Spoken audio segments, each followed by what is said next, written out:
देखो बच्चों, अभी हमने नॉर्मल डायोड और ज़ीनर डायोड तो पढ़ लिए हैं। अब हम आज की क्लास में ऑप्टो इलेक्ट्रॉनिक डिवाइस पढ़ते हैं, जिसको दूसरे शब्दों में फोटोवोल्टिक डिवाइस भी बोलते हैं। ये तो नाम से ही क्लियर है कि ऐसे डिवाइस जिसमें ऑप्टिक्स और इलेक्ट्रॉनिक्स दोनों का यूज हो, उसको ऑप्टो इलेक्ट्रॉनिक डिवाइस या फोटोवोल्टिक डिवाइस बोलते हैं। और देखो, वैसे तो आजकल बहुत सारे ऑप्टो इलेक्ट्रॉनिक डिवाइसेस का प्रैक्टिकली यूज हो रहा है, लेकिन अपने इस 12th या जेई लेवल पर हमको केवल 3 ऑप्टो इलेक्ट्रॉनिक डिवाइस पढ़ने हैं। एक तो फोटो डायोड, जिसको फोटो डिटेक्टर भी बोलते हैं, दूसरा सोलर सेल, और तीसरा लाइट एमिटिंग डायोड, जिसको शॉर्ट फॉर्म में हम एलईडी बोलते हैं। ये तो इनको डिटेल में पढ़ेंगे, लेकिन एक बार थोड़ा प्रैक्टिकली देखते हैं कि ये तीनों डिवाइस बेसिकली क्या काम करते हैं और उनके प्रैक्टिकली यूजेस कौन-कौन से होते हैं वो देखते हैं। और ध्यान रखना कि इसमें इन तीनों को अलग-अलग डिस्टिंग्विश करना ही सबसे बड़ी बात है। एक्चुअली तीनों के कांसेप्ट काफ़ी कुछ सेम टाइप के हैं। तो जब एग्ज़ाम में आता है तो चीज़ें मिक्स हो जाती हैं, तो इनको अलग-अलग याद रखना ही सबसे मेन चीज़ है। चलो, सबसे पहले हम फोटो डायोड या फोटो डिटेक्टर देखते हैं। ये तो नाम से ही क्लियर है कि जो फोटो डायोड या फोटो डिटेक्टर होता है वो लाइट को डिटेक्ट करने के काम में आता है, या बेसिकली लाइट की इंटेंसिटी को डिटेक्ट करता है। तो ध्यान रखना कि कभी भी हमको लाइट को डिटेक्ट करने की जरूरत हो या लाइट को पहचानने की जरूरत हो, तो हम वहाँ फोटो डायोड या फोटो डिटेक्टर का यूज करते हैं। ये तो इसके प्रैक्टिकल यूजेस कहाँ-कहाँ होते हैं वो देखते हैं। कोई कंप्यूटर में जो सीडी ड्राइव होता है, वहाँ भी हमको लाइट को डिटेक्ट करना होता है, उसमें भी फोटो डिटेक्टर का यूज होता है। उसके बाद बैंक में नोट गिनने की जो मशीन होती है, तो नोट काउंटिंग की जो मशीन होती है, उसमें फोटो डायोड या फोटो डिटेक्टर का यूज होता है। उसके बाद अ, टीवी में रिमोट का जो रिसीवर होता है, रिमोट पे बटन दबाते हैं, लेकिन टीवी में अ, इस रिमोट के सिग्नल का रिसीवर होता है, जो कि रिमोट के जो इलेक्ट्रोमैग्नेटिक वेव है उसको डिटेक्ट करता है। तो टीवी में रिमोट का जो डिटेक्ट रिसीवर है, उसमें भी फोटो डायोड या फोटो डिटेक्टर का यूज होता है। उसके बाद सीटी स्कैन में उसका यूज होता है, डीमोडुलेटर में यूज होता है, और वीडियो कैमरा में भी उसका यूज होता है। वीडियो कैमरा में भी लाइट को जो डिटेक्ट करता है वो फोटो डायोड ही होता है। तो ऐसे बहुत सारे यूज है, लेकिन कुछ यूज बता दिए। बस मन में एक ही चीज ध्यान रखना कि कभी भी लाइट को सेंस करना हो या लाइट को डिटेक्ट करना हो, तो उसपे हम फोटो डायोड या फोटो डिटेक्टर का यूज करते हैं। चलो, अब हम दूसरा ऑप्टो इलेक्ट्रॉनिक डिवाइस देखते हैं। तो दूसरा ऑप्टो इलेक्ट्रॉनिक डिवाइस होता है सोलर सेल। और ये तो कोई छोटा बच्चा भी जानता है कि जो सोलर सेल है वो तो बेसिकली सोलर एनर्जी को इलेक्ट्रिकल एनर्जी में कन्वर्ट करता है। पता है कि सोलर एनर्जी बिल्कुल बिखरी हुई एनर्जी होती है, मतलब एक लो ग्रेड एनर्जी होती है। और इलेक्ट्रिकल एनर्जी एक सिस्टमेटिक एनर्जी होती है, मतलब हाई ग्रेड एनर्जी होती है। तो ध्यान रखना कि जो सोलर सेल है वो सोलर एनर्जी को इलेक्ट्रिकल एनर्जी में कन्वर्ट करता है। ये हमारे मैकेनिकल इंजीनियरिंग की लैंग्वेज में बोले तो सोलर एनर्जी जैसी लो ग्रेड एनर्जी को इलेक्ट्रिकल एनर्जी जैसी हाई ग्रेड एनर्जी में कन्वर्ट करता है, या सोलर एनर्जी का यूज करके इलेक्ट्रिसिटी प्रोड्यूस करता है ना। इसके यूज तो कोई छोटा बच्चा भी जानता है ना। तुमको पता है कि घरों में इलेक्ट्रिसिटी प्रोड्यूस करने के लिए जो सोलर पैनल लगे होते हैं, उसमें भी सोलर सेल्स का यूज होता है। और आर्टिफिशियल सैटेलाइट, वहां भी इलेक्ट्रिसिटी प्रोड्यूस करने के लिए सोलर सेल का यूज होता है। ताकि घरों में हमको कम एफिशिएंसी के लेकिन सस्ते सोलर पैनल की जरूरत होती है। इससे घरों में सिलिकॉन से बने सोलर सेल का यूज होता है, लेकिन आर्टिफिशियल सैटेलाइट में हमको भले ही बहुत महंगे लेकिन हाई एफिशिएंसी के सोलर पैनल की जरूरत होती है। तो आर्टिफिशियल सैटेलाइट में जो सोलर सेल बने होते हैं वो गैलियम आर्सेनाइड जैसे महंगे मटेरियल के बने होते हैं।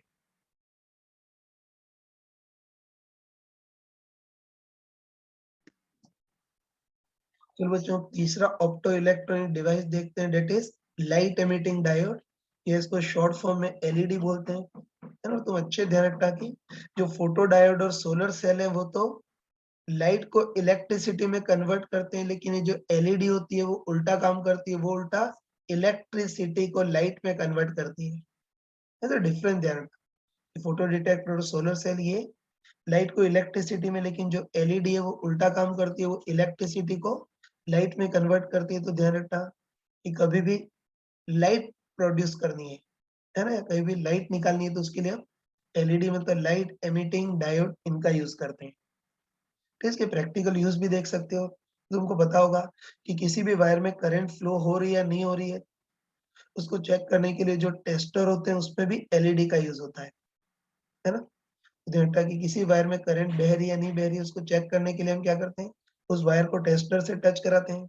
अगर वायर में करंट फ्लो नहीं हो रही हो तो टेस्टर के अंदर जो छोटा सा बल्ब होता है वो ऑफ रहता है, लेकिन उस वायर में करंट बह रही हो तो टेस्टर के अंदर जो बल्ब है वो छोटा सा बल्ब है वो ऑन हो जाता है। तो करंट फ्लो हो रही है या नहीं हो रही है उसको चेक करने के लिए जो टेस्टर होता है उसके अंदर भी छोटे से एलईडी का यूज होता है। उसके बाद तुम्हारे स्मार्टफोन का जो डिस्प्ले है उसमें भी एलईडी का यूज होता है ना। वही मोबाइल के अंदर करंट फ्लो होती है और उसके अंदर छोटी-छोटी एलईडी रहती हैं जो करंट को लाइट में कन्वर्ट करती है और उसी लाइट से तुम्हारे स्मार्टफ़ोन का डिस्प्ले दिखता है तुमको। उसके बाद जो आजकल की जो एलईडी टीवी है उसमें भी लाइट एमिटिंग डायोड का ही यूज़ होता है ना। पुराने टाइम में थोड़ी एलसीडी चलती थी, लेकिन आजकल जो टेलीविज़न है उसके डिस्प्ले में भी एलईडी का यूज़ होता है ना। तो टेलीविज़न के अंदर बहुत छोटे-छोटे एलईडी होते हैं, अलग-अलग कलर के एलईडी होते हैं। होता है उसमें करंट फ्लो होती है तो एलईडी जो होती है वो लाइट इमिट करती है और जो लाइट इमिट करती है उसी से हमको टीवी पर कलर डिस्प्ले दिखता है।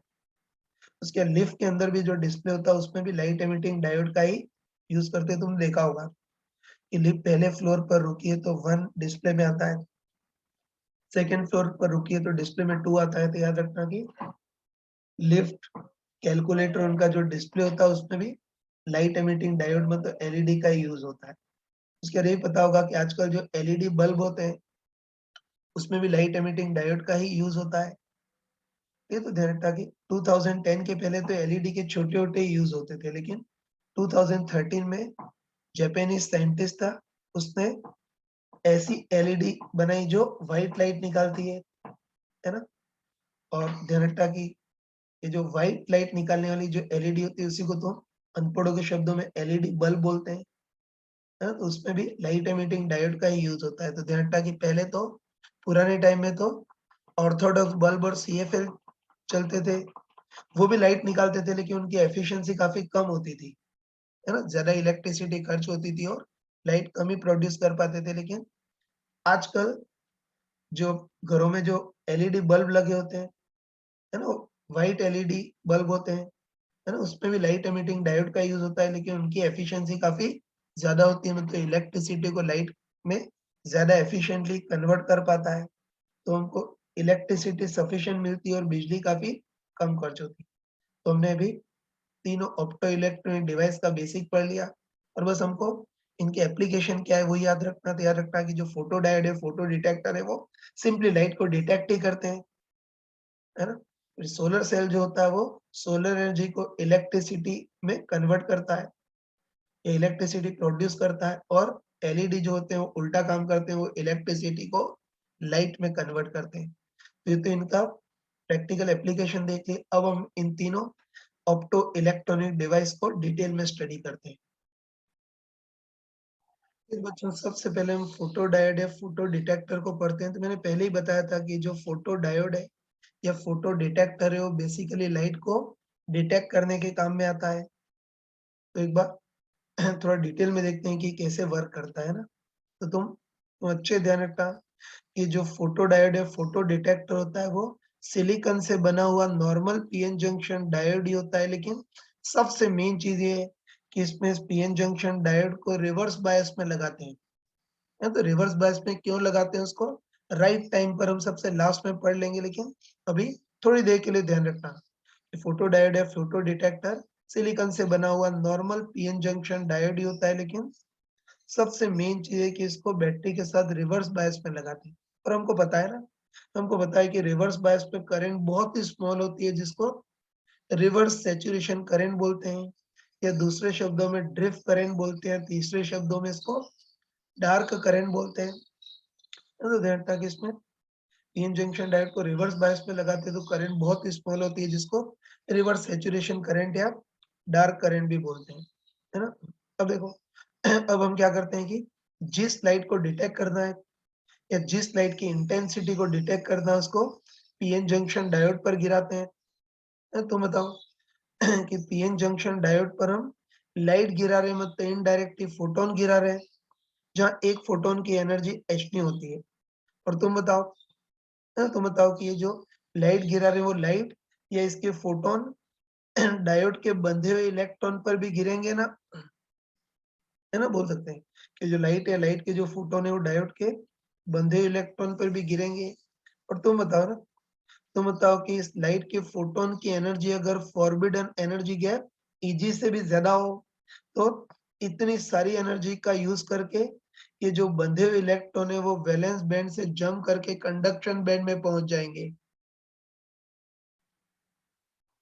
फिर हम बोल सकते हैं डायोड पर लाइट गिराएं, तो बताओ ये लाइट है इसकी फोटोन बंधे हुए इलेक्ट्रॉन पर भी गिरेंगे।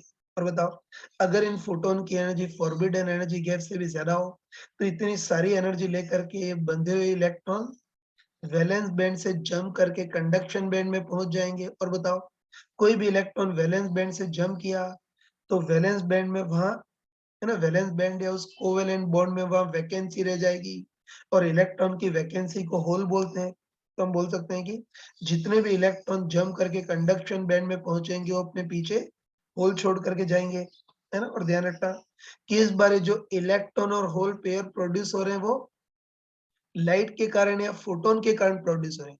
हर बार तो इलेक्ट्रॉन होल पेयर टेम्परेचर के कारण या जंप करने के कारण प्रोड्यूस होते हैं, लेकिन इस बार ये जो extra electron hole pair produce हो रहे हैं लाइट या फोटोन के कारण प्रोड्यूस हो रहे हैं।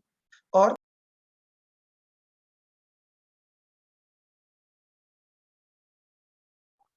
बच्चों ध्यान रखना कि इस लाइट के कारण या इन फोटोन्स के कारण जो extra electron hole pair produce होते हैं, मतलब जो लाइट के कारण एक्स्ट्रा चार्ज कैरियर प्रोड्यूस होते हैं, उनको फोटो जनरेटेड चार्ज कैरियर बोलते हैं।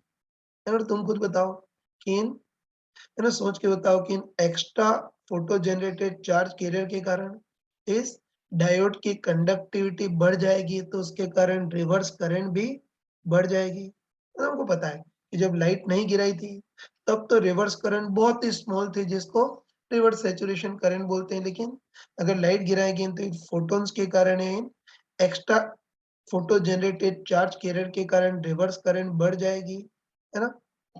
और हम लॉजिकली बोल सकते हैं कि रिवर्स करंट में जो इंक्रीज होगा वो इंसिडेंट लाइट की इंटेंसिटी पर डिपेंड करेगा, है ना? तो तुम सोच के बताओ, है ना, सोच के बताओ कि इंसिडेंट लाइट की अगर इंटेंसिटी ज्यादा होगी, इंसिडेंट लाइट की इंटेंसिटी ज्यादा होगी तो ज्यादा रेट से फोटोन गिरेंगे, तो ज्यादा रेट से photo generated charge career produce होंगे, तो इसकी कंडक्टिविटी में इंक्रीज भी ज्यादा होगा, मतलब रिवर्स करंट में इंक्रीज भी ज्यादा होगा। तो इससे हम कह सकते हैं कि रिवर्स करंट नहीं, रिवर्स करंट में जो इंक्रीज होगा वो इंसिडेंट लाइट की इंटेंसिटी पर डिपेंड करेगा। तो बच्चों ध्यान रखना कि रिवर्स करंट में जो इंक्रीज है वो इंसिडेंट लाइट की इंटेंसिटी के एग्जैक्टली प्रोपोर्शनल तो नहीं होता है। ना तुम इलेक्ट्रिकल इंजीनियरिंग में पढ़ोगे कि फोटोडायोड में इंसिडेंट लाइट की इंटेंसिटी के साथ साथ रिवर्स करंट का जो ग्राफ होता है वो इस टाइप का होता है, रफली कर्व होता है ना? मतलब अगर लाइट नहीं गिराएं तब तो रिवर्स करंट बहुत स्मॉल होगी, जिसको डार्क करंट बोलते हैं, और फिर लाइट गिराएंगे तो रिवर्स करंट बढ़ेगी, और जैसे जैसे इंसिडेंट लाइट की इंटेंसिटी बढ़ाएंगे वैसे वैसे रिवर्स करंट भी बढ़ेगी, लेकिन लीनियरली नहीं, थोड़ा बहुत नॉन लीनियरली चेंज करती है। इस टाइप का इसका ग्राफ होता है ना? तो देखो अब हम फोटो डायोड या फोटो डिटेक्टर का कैरेक्टरिस्टिक कर्व भी पढ़ सकते हैं।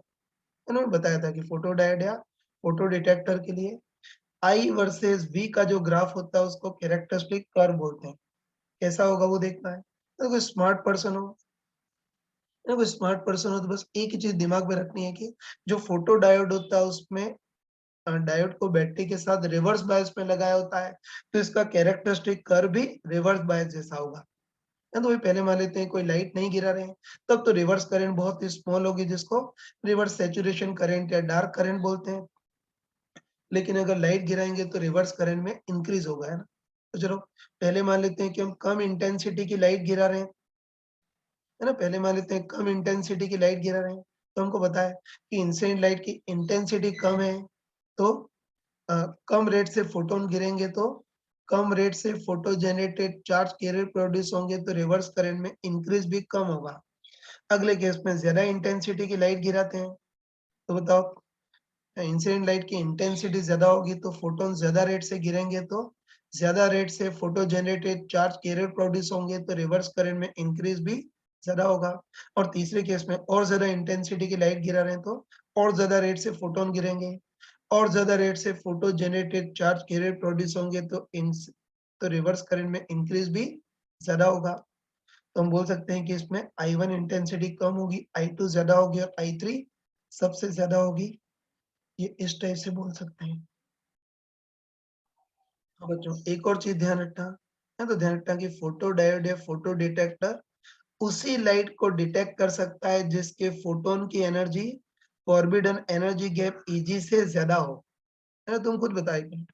है ना? तुम खुद बताओ कि अगर इंसिडेंट लाइट के फोटोन की एनर्जी फॉरबिडन एनर्जी गैप से ज्यादा हो, तब तो इस फोटोन की एनर्जी लेकर के बंधे हुए इलेक्ट्रॉन वैलेंस बैंड से कंडक्शन बैंड में जंप कर पाएंगे, और तब तो extra photo generated charge career produce होंगे, और तब तो रिवर्स करंट में इंक्रीज होगा। है ना? लेकिन तुम बताओ कि अगर फोटोन की एनर्जी फॉरबिडन एनर्जी गैप से भी कम हो, तो तब अब इतनी सी एनर्जी से बंधे इलेक्ट्रॉन वैलेंस बैंड से कंडक्शन बैंड में जंप नहीं कर पाएंगे, तो तब extra photo generated charge career produce नहीं होंगे, तो तब रिवर्स करंट में इंक्रीज भी नहीं होगा। तो ऐसी लाइट को ये फोटो डिटेक्टर डिटेक्ट नहीं कर पाएगा। है तो इम्पोर्टेंट चीज ध्यान रखना कि फोटो डिटेक्टर उसी लाइट को डिटेक्ट कर सकता है जिसकी फोटोन की एनर्जी सफिशिएंट हो, मतलब जिसकी फोटोन की एनर्जी फॉरबिडन एनर्जी गैप से ज्यादा हो, तभी डिटेक्ट कर पाएगा।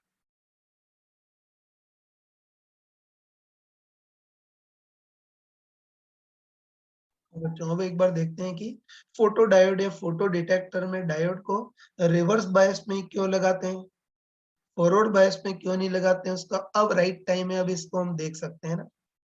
तो चलो पहले मान लेते हैं कि किसी मूर्ख इंसान ने फोटो डायोड या फोटो डिटेक्टर को फॉरवर्ड बायस में लगा दिया, तो हमको पता है ना, हमको पता है कि फॉरवर्ड बायस में पहले से ही करंट बहुत ज्यादा होती है।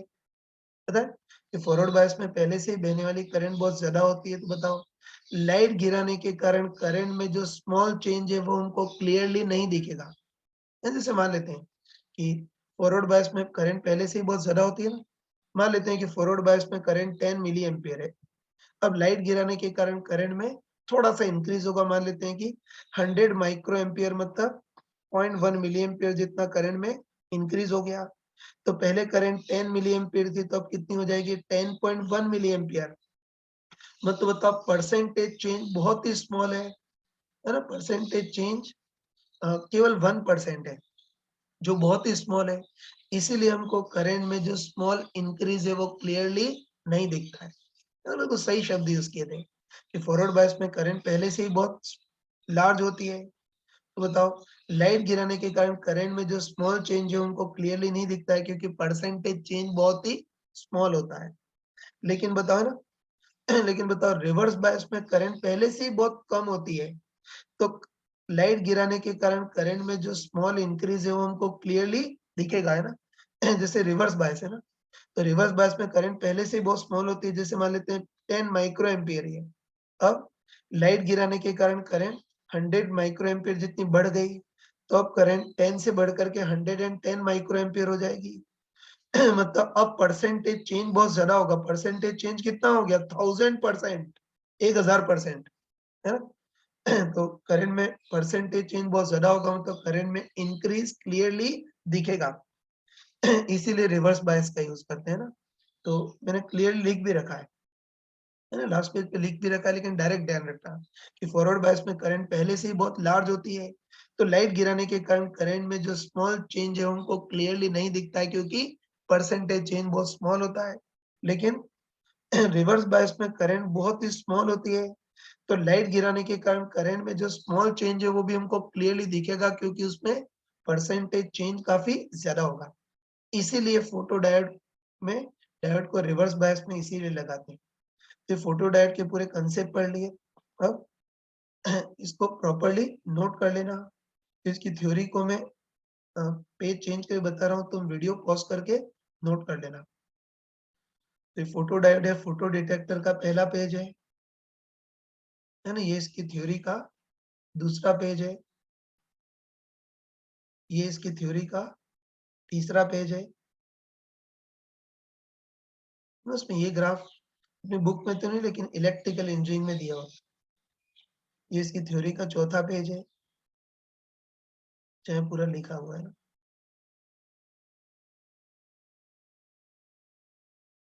जो इसमें नॉर्मल टाइप का क्वेश्चन लेते हैं, जो एनसीईआरटी की बुक में भी दे रखा है, लेकिन मैंने थोड़े से डेटास को ज़रा प्रैक्टिकल बना दिया है ना? ध्यान से देखना। तो देखो, इस बार हमको ग्रीन लाइट को डिटेक्ट करना है, जहाँ ग्रीन लाइट का वेवलेंथ हमको 600 नैनोमीटर दे रखा है। ठीक है, तो हमको ग्रीन लाइट को डिटेक्ट करने वाला फोटो डायोड चाहिए।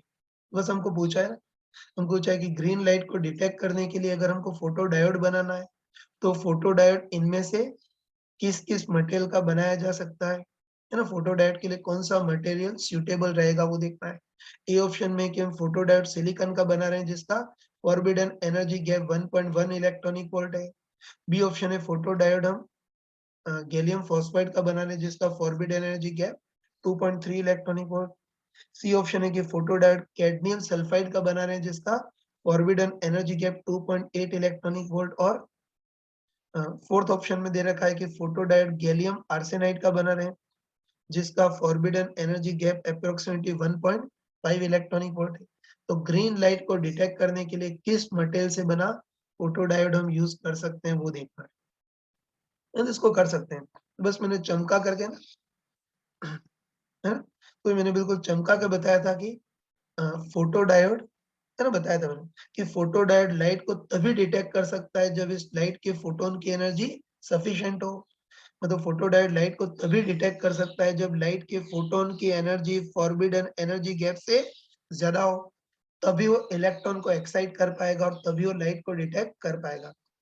तो चलो उसके लिए देखते हैं कि इस बार ग्रीन कलर की लाइट है, जिसका वेवलेंथ 600 नैनोमीटर है। तो इस लाइट के एक फोटोन की एनर्जी कितनी होगी? E equal to h nu, या वेवलेंथ की फॉर्म में हम क्या लिख सकते हैं? H c by lambda.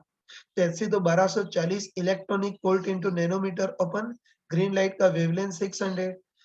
इसको सॉल्व करोगे तो 2.1 इलेक्ट्रॉनिक वोल्ट तो हमको पता चल गया, है ना? हमको पता चल गया कि ग्रीन लाइट के एक फोटोन की एनर्जी 2.1 इलेक्ट्रॉनिक वोल्ट है। तो बस बताओ, फोटो डायोड ग्रीन लाइट को तभी डिटेक्ट कर सकता है जब इसके फोटोन की एनर्जी सफिशिएंट हो। मतलब लाइट को तभी डिटेक्ट कर सकता है जब इसके फोटोन की एनर्जी फॉरबिडन एनर्जी गैप से ज्यादा हो। तो चलो पहले मान लेते हैं कि सिलिकॉन से बना फोटो डायोड यूज कर रहे हैं। तो तुम बताओ कि गिरने वाले फोटोन की एनर्जी 2.1 इलेक्ट्रॉनिक वोल्ट और सिलिकॉन का forbidden energy gap 1.1 electronic volt है। तो बताओ, इस बार ग्रीन कलर के फोट है ना, इस बार ग्रीन कलर के फोटोन की एनर्जी इसके फॉरबिडन एनर्जी गैप से तो ज्यादा है। तो ग्रीन कलर के फोटोन इसके इलेक्ट्रॉन को तो एक्साइट कर पाएंगे, photo generated charge career produce होंगे। मतलब ये सिलिकॉन से बना हुआ जो फोटो डायोड है, ग्रीन लाइट को डिटेक्ट कर सकता है। बी ऑप्शन में गैलियम आर्सेनाइड। तो तुम बताओ कि ग्रीन लाइट की एक फोटोन की एनर्जी 2.1 इलेक्ट्रॉनिक वोल्ट है, जबकि गैलियम आर्सेनाइड में forbidden energy gap 2.3 electronic volt है। तो बताओ, इस बार फोटोन की एनर्जी फॉरबिडन एनर्जी गैप से कम है, और फोटोन की एनर्जी फॉरबिडन एनर्जी गैप से कम है, तो ग्रीन कलर के फोटोन इसके इलेक्ट्रॉन को कंडक्शन बैंड में नहीं पहुंचा पाएंगे।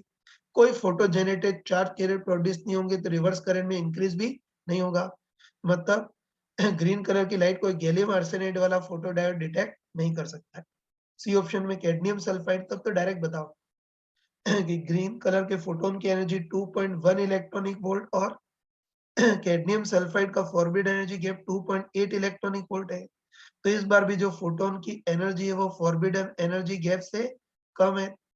तो ग्रीन कलर के फोटोन इसके भी इलेक्ट्रॉन को एक्साइट नहीं कर पाएंगे, इसलिए फोटो डिटेक्टर इस, है ना, ये वाला भी जो फोटो डिटेक्टर है वो भी ग्रीन कलर की लाइट को डिटेक्ट नहीं कर पाएगा। ऐसे ही डी ऑप्शन उसमें गैलियम आर्सेनाइड का फोटो डायोड यूज करें, जिसका फॉरबिडन एनर्जी गैप 1.5 है। तो बताओ, तुम देखते बताओ कि इस बार भी ग्रीन कलर के फोटोन की एनर्जी 2.1 है ना, तो ग्रीन कलर के फोटोन की एनर्जी इसके फॉरबिडन एनर्जी गैप से तो ज्यादा है, तो ग्रीन कलर के फोटोन इसके इलेक्ट्रॉन को एक्साइट कर पाएंगे, थर्मली जनरेटेड चार्ज कैरियर भी प्रोड्यूस होंगे, रिवर्स करंट में इंक्रीज भी होगा, इसलिए ग्रीन कलर की लाइट को गैलियम आर्सेनाइड से बना फोटोडायोड डिटेक्ट कर सकता है।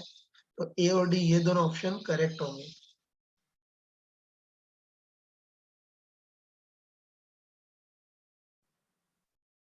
देखो बच्चों, अभी हमने पहला ऑप्टो इलेक्ट्रॉनिक डिवाइस पढ़ा था, फोटोडायोड है, फोटो डिटेक्टर, लेकिन अब हम दूसरा ऑप्टो इलेक्ट्रॉनिक डिवाइस पढ़ते हैं, सोलर सेल। ये तो मैंने पहले ही बताया था कि जो फोटो डायोड या फोटो डिटेक्टर होता है वो तो लाइट को केवल डिटेक्ट ही करता है, लेकिन ये जो सोलर सेल होता है वो लाइट एनर्जी मतलब सोलर एनर्जी को इलेक्ट्रिकल एनर्जी में कन्वर्ट करता है। तो चलो एक बार देखते हैं कि ये सोलर सेल कैसे वर्क करता है, मतलब ये सोलर एनर्जी को इलेक्ट्रिसिटी में कैसे कन्वर्ट करता है, उसको पहले हम थोड़ा सा थ्योरेटिकली या कंसेप्चुअली देख लेते हैं, है ना। तो तुम अच्छे ध्यान रखना कि सोलर सेल सिंपली एक पीएन जंक्शन डायोड ही होता है, जो कई बार तो सिलिकॉन का बना होता है और कई बार गैलियम आर्सेनाइड का बना होता है। ध्यान रखना कि अगर सस्ते सोलर सेल चाहिए तो वो सिलिकॉन के बने होते हैं, लेकिन अगर हमको महंगे लेकिन काफी ज्यादा एफिशिएंसी वाले सोलर सेल चाहिए तो वो गैलियम आर्सेनाइड के बने होते हैं, जिसका सैटेलाइट में यूज करते हैं ना। ध्यान रखना सोलर सेल सिंपली सिलिकॉन या गैलियम आर्सेनाइड से बने पीएन जंक्शन डायोड ही होते हैं, लेकिन मेन चीज है कि उसमें डिप्लीशन लेयर की विड्थ काफी ज्यादा होती है ना। तो चलो मान लेते हैं कि है ना, मान लेते हैं कोई सोलर सेल है मतलब सिलिकॉन या गैलियम आर्सेनाइड से बना पीएन जंक्शन डायोड है ना, लेकिन इसमें डिप्लीशन लेयर की विड्थ काफी ज्यादा रखते हैं। तो हमको अच्छे ही पता है कि पीएन जंक्शन डायोड में जो पी रीजन होगा बहुत सारे फ्री होल्स होंगे, एन रीजन होगा वहां बहुत सारे फ्री इलेक्ट्रॉन्स होंगे, लेकिन बीच में डिप्लीशन लेयर का स्ट्रॉन्ग इलेक्ट्रिक फील्ड होगा जो इनको मिक्स होने इफेक्टिवली मिक्स होने से रोकता है ना। और वही पता है कि डिप्लीशन लेयर के अंदर है ना, हमको पता है कि इधर तो पॉजिटिव आयंस होते हैं जो हिल नहीं सकते हैं, इधर नेगेटिव आयंस होते हैं जो हिल नहीं सकते हैं। तो डिप्लीशन लेयर के अंदर अंदर स्ट्रॉन्ग इलेक्ट्रिक फील्ड होता है जिसकी डायरेक्शन पॉजिटिव आयन से नेगेटिव आयन की ओर, मतलब इलेक्ट्रिक फील्ड की डायरेक्शन पीछे की ओर लेफ्ट डायरेक्शन में होगी, है ना। लेकिन यही बताया था, मैंने यही बताया था कि डिप्लीशन लेयर के अंदर अंदर स्ट्रॉन्ग इलेक्ट्रिक फील्ड तो होता है, लेकिन इस इलेक्ट्रिक फील्ड का राज डिप्लीशन लेयर के अंदर ही चलता है। बाकी डिप्लीशन लेयर के बाहर ये जो इलेक्ट्रिक फील्ड है वो बहुत नेग्लिजिबल होता है, कैपेसिटर जैसा सिस्टम हो गया ना। तो ये जो भी स्ट्रॉन्ग इलेक्ट्रिक फील्ड है उसका राज डिप्लीशन लेयर के अंदर ही चलता है, बाकी डिप्लीशन लेयर के बाहर इसका इफेक्ट नेग्लिजिबल होता है। तो देखो चक्कर ये है ना, चक्कर ये कि डिप्लीशन लेयर के अंदर अंदर तो स्ट्रॉन्ग इलेक्ट्रिक फील्ड तो होता है, लेकिन डिप्लीशन लेयर के अंदर कोई फ्री इलेक्ट्रॉन या होल्स नहीं है, तो बेचारा इलेक्ट्रिक फील्ड किसी को फोर्स नहीं लगा सकता, पता है ना। डिप्लीशन लेयर के अंदर फ्री चार्ज कैरियर का अकाल होता है, मतलब न के बराबर होते हैं, या तो ये ध्यान रखना कि डिप्लीशन लेयर के अंदर अंदर स्ट्रॉन्ग इलेक्ट्रिक फील्ड होता है, लेकिन वहां कोई खास फ्री चार्ज कैरियर नहीं होते, है ना। इसलिए स्ट्रॉन्ग इलेक्ट्रिक फील्ड किसी पर फोर्स नहीं लगा सकता। और डिप्लीशन लेयर के बाहर फ्री इलेक्ट्रॉन्स और होल्स हैं काफी सारे, लेकिन वहां ये स्ट्रॉन्ग इलेक्ट्रिक फील्ड नहीं होता है, इसलिए अभी तो डिप्लीशन लेयर का electric field in free charge carrier पर कोई खास फोर्स नहीं लगा सकता।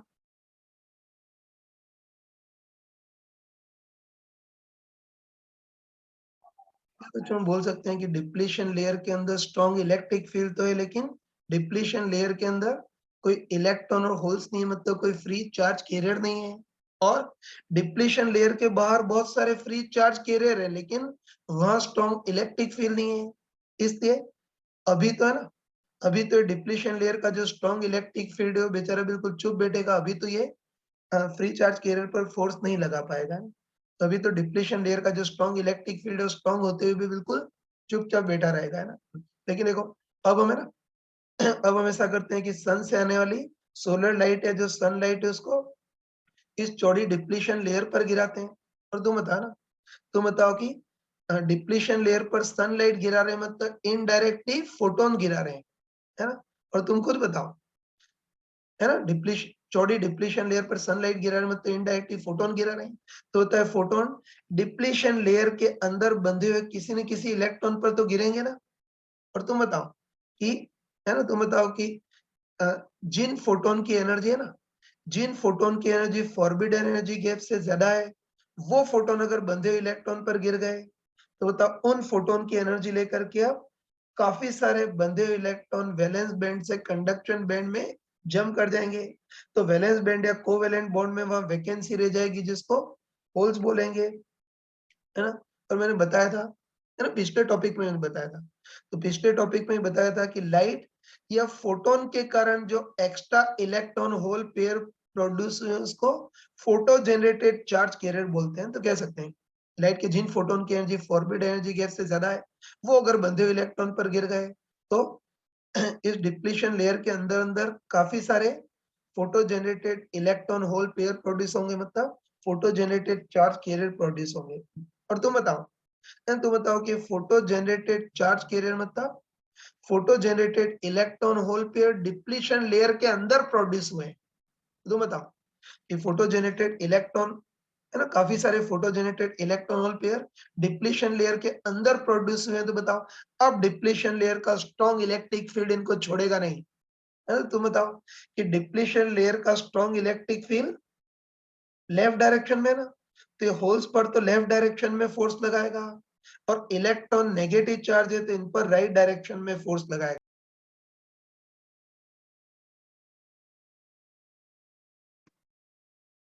तो बच्चों हम बोल सकते हैं कि डिप्लीशन लेयर का स्ट्रॉन्ग इलेक्ट्रिक फील्ड होल्स को तो लेफ्ट डायरेक्शन में किक करेगा, तो उसके कारण जो होल्स है वो तो डायोड की लेफ्ट सरफेस पर जमा होने लगेंगे, और ये जो स्ट्रॉन्ग इलेक्ट्रिक फील्ड है इलेक्ट्रॉन्स को राइट डायरेक्शन में किक करेगा, तो उसके कारण जो इलेक्ट्रॉन्स है वो डायोड की राइट सरफेस पर जमा होने लगेंगे, है ना। और तुम बताओ कि इलेक्ट्रॉन्स इसकी राइट सरफेस पर जमा होने लगेंगे, तो उसके कारण जो राइट सरफेस है वो इफेक्टिवली नेगेटिवली चार्ज हो जाएगी, और होल्स जो कि पॉजिटिव चार्ज के इक्विवेलेंट होते हैं वो लेफ्ट सरफेस पर जमा हुए, तो डायोड की जो लेफ्ट सरफेस है वो इफेक्टिवली पॉजिटिव चार्ज हो जाएगी, है ना। तो तुम खुद बताओ कि इस बार डायोड की एक ये होता है, डायोड की जो राइट सरफेस है वो पॉजिटिवली चार्ज है और लेफ्ट सरफेस है वो नेगेटिवली चार्ज है, तो तुम बताओ कि अभी ये पूरा पूरा जो डायोड है वो एक सेल के टाइप से, एक बैटरी के टाइप से काम करेगा, जिसमें ये लेफ्ट सरफेस तो बैटरी के पॉजिटिव टर्मिनल और ये वाली सरफेस बैटरी के नेगेटिव टर्मिनल के टाइप से काम करेगी, है ना।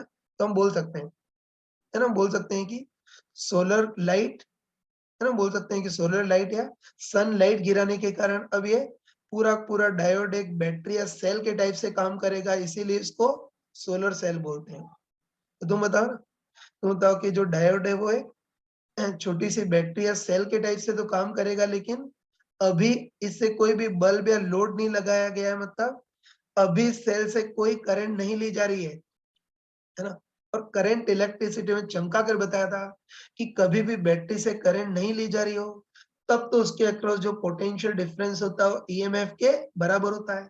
तो अभी तो इससे कोई करंट नहीं ली जा रही है, इसलिए अभी तो इसके दोनों सिरों के बीच जो पोटेंशियल डिफरेंस होगा वो सिंपली ईएमएफ के बराबर होगा, और अभी करंट नहीं बह रही है, तो ये जो कंडीशन, ये जो सिचुएशन होती है उसको ओपन सर्किट बोलते हैं। अभी करंट नहीं ली जा रही है, इससे पोटेंशियल डिफरेंस सिंपली ईएमएफ के बराबर होगा। लेकिन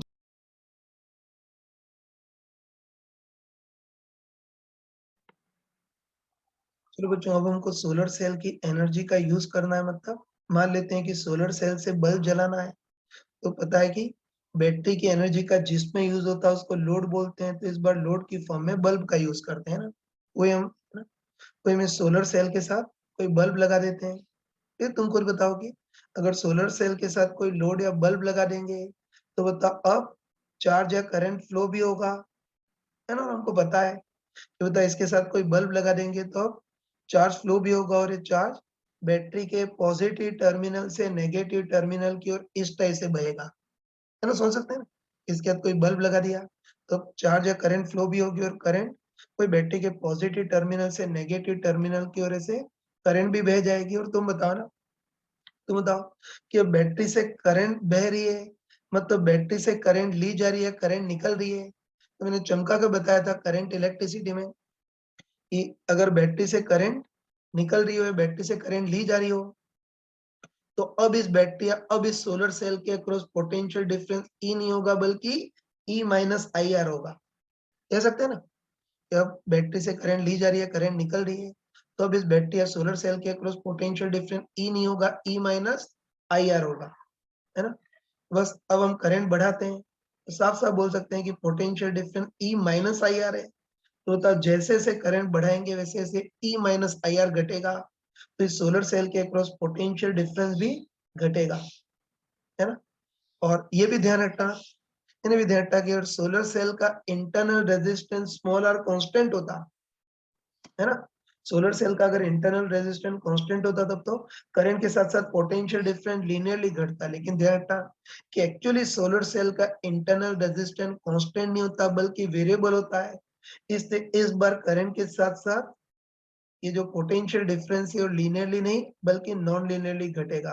और तुम खुद बताओ कि करंट बहुत जरा बहा दी है ना, सोलर सेल से बहुत जरा करंट खींच ली या करंट बहुत जरा बढ़ा दी, एक सिचुएशन ऐसी आएगी जब घटते घटते सोलर सेल के across potential difference tends to zero हो जाएगा।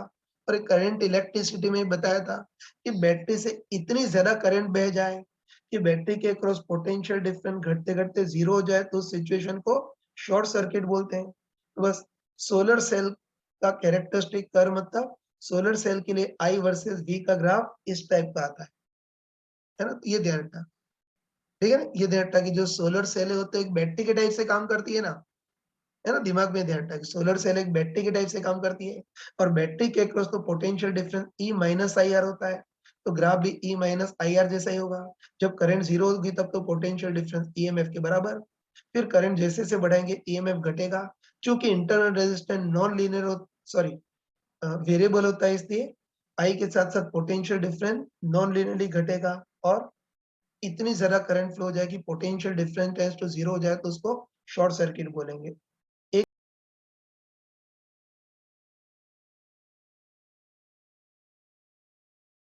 बच्चों एक और छोटी चीज देखना तुम कि देखो अपनी एनसीईआरटी है जो टेक्स्ट बुक है उसमें सोलर सेल के कैरेक्टरिस्टिक कर्व में जो करंट है उसको नेगेटिव बोला गया है, मतलब करंट को नेगेटिव से रिप्रेजेंट किया गया है।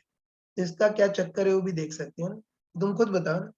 तुमको बताओ कि जो सोलर सेल है उसमें बाहर तो करंट भले ही कैसे भी बह रही हो लेकिन सर्किट को कंप्लीट करने के लिए इस डायोड के अंदर करंट एन से पी की ओर बहती है। तो ध्यान रखना कि ऑर्थोडॉक्स रूप से मतलब कन्वेंशनली पूरे इलेक्ट्रॉनिक्स में ना, पूरे इलेक्ट्रॉनिक्स में कन्वेंशनली पी से एन वाली डायरेक्शन को पॉजिटिव बोला जाता है, लेकिन इस बार इस डायोड के अंदर करंट एन से पी की ओर बह रही है, इसीलिए इस करंट को नेगेटिव बोला गया है, नेगेटिव करंट से रिप्रेजेंट किया गया। ये तुम इजीली कर सकते हो ना। और देखो तो सोलर सेल का सारा कंसेप्ट बता दिया, अब इसकी थ्योरी मैंने प्रॉपर शब्दों में लिख दी है, तो तुम वीडियो पॉज करके इसको नोट कर लेना है ना। तो सोलर सेल का है पहला पेज, फिर इसकी थ्योरी का है दूसरा पेज, फिर इसकी थ्योरी का है तीसरा पेज, तुम नोट कर लेना इसको।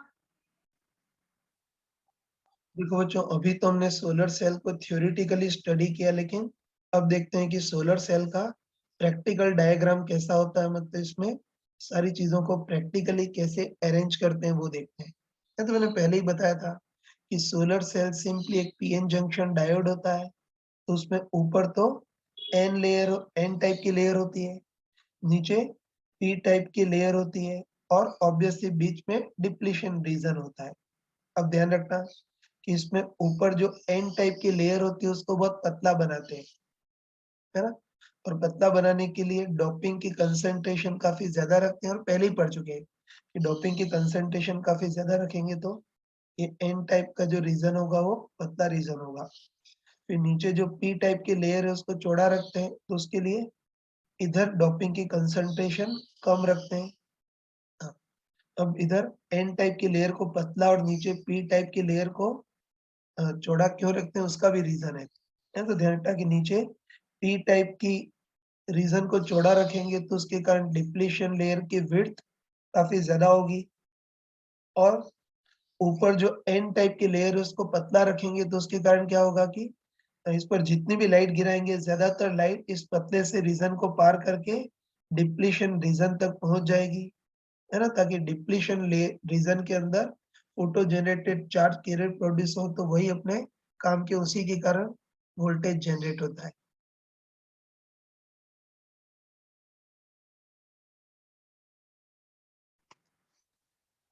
तो बच्चों नीचे वाली सरफेस पर होल्स को कलेक्ट करने के लिए हम क्या करते हैं कि नीचे वाली सरफेस पर कॉपर की कोई पतली सी लेयर जोड़ देते हैं, जिसको लोअर मेटेलिक कांटेक्ट बोलते हैं।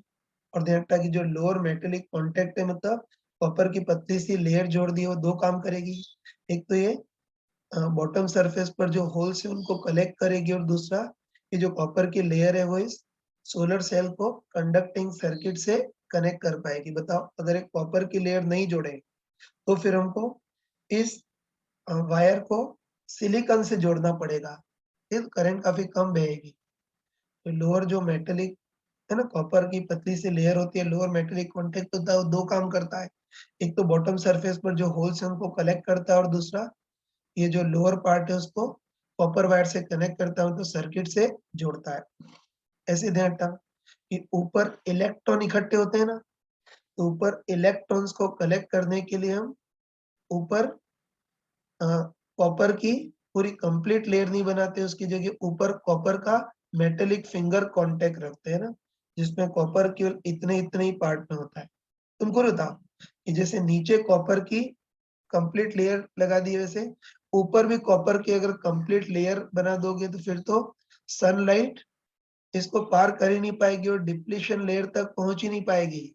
इसलिए ऊपर कॉपर की कंप्लीट लेयर नहीं बनाते, बल्कि ऊपर कॉपर का ऐसा मेटेलिक फिंगर कांटेक्ट बनाते हैं जिसमें कॉपर केवल इतने इतने पार्ट में होता है ना, बाकी पार्ट खाली होता है। तो ध्यान रखना कि ऊपर जो कॉपर का मेटेलिक फिंगर कांटेक्ट बनाया है वो काफी कम एरिया ऑक्यूपाई करता है, मतलब लगभग 15% ही एरिया ऑक्यूपाई करता है।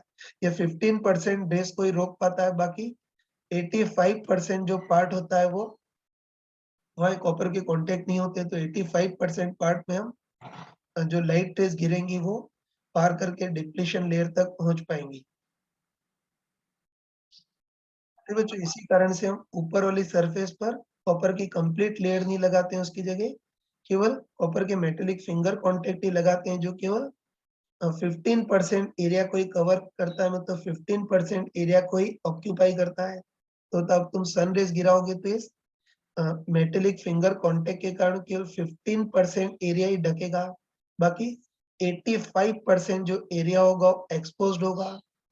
होता जो कॉपर के मेटेलिक फिंगर कांटेक्ट है वो केवल 15% सन रेज को ही रोकेंगे, बाकी 85% एरिया में सन रेज गिर पाएंगी, और उनमें से भी ज्यादातर सन रेज इस पतले से रीजन को पार करके डिप्लीशन रीजन में आसानी से पहुंच जाएंगी, है ना। बाकी ध्यान रखना कि नीचे मेटेलिक फिंगर कांटेक्ट की जरूरत है ही नहीं, क्योंकि नीचे से सन रेज थोड़ी गिर रही है, सन रेज तो ऊपर वाली सरफेस पर गिर रही है ना।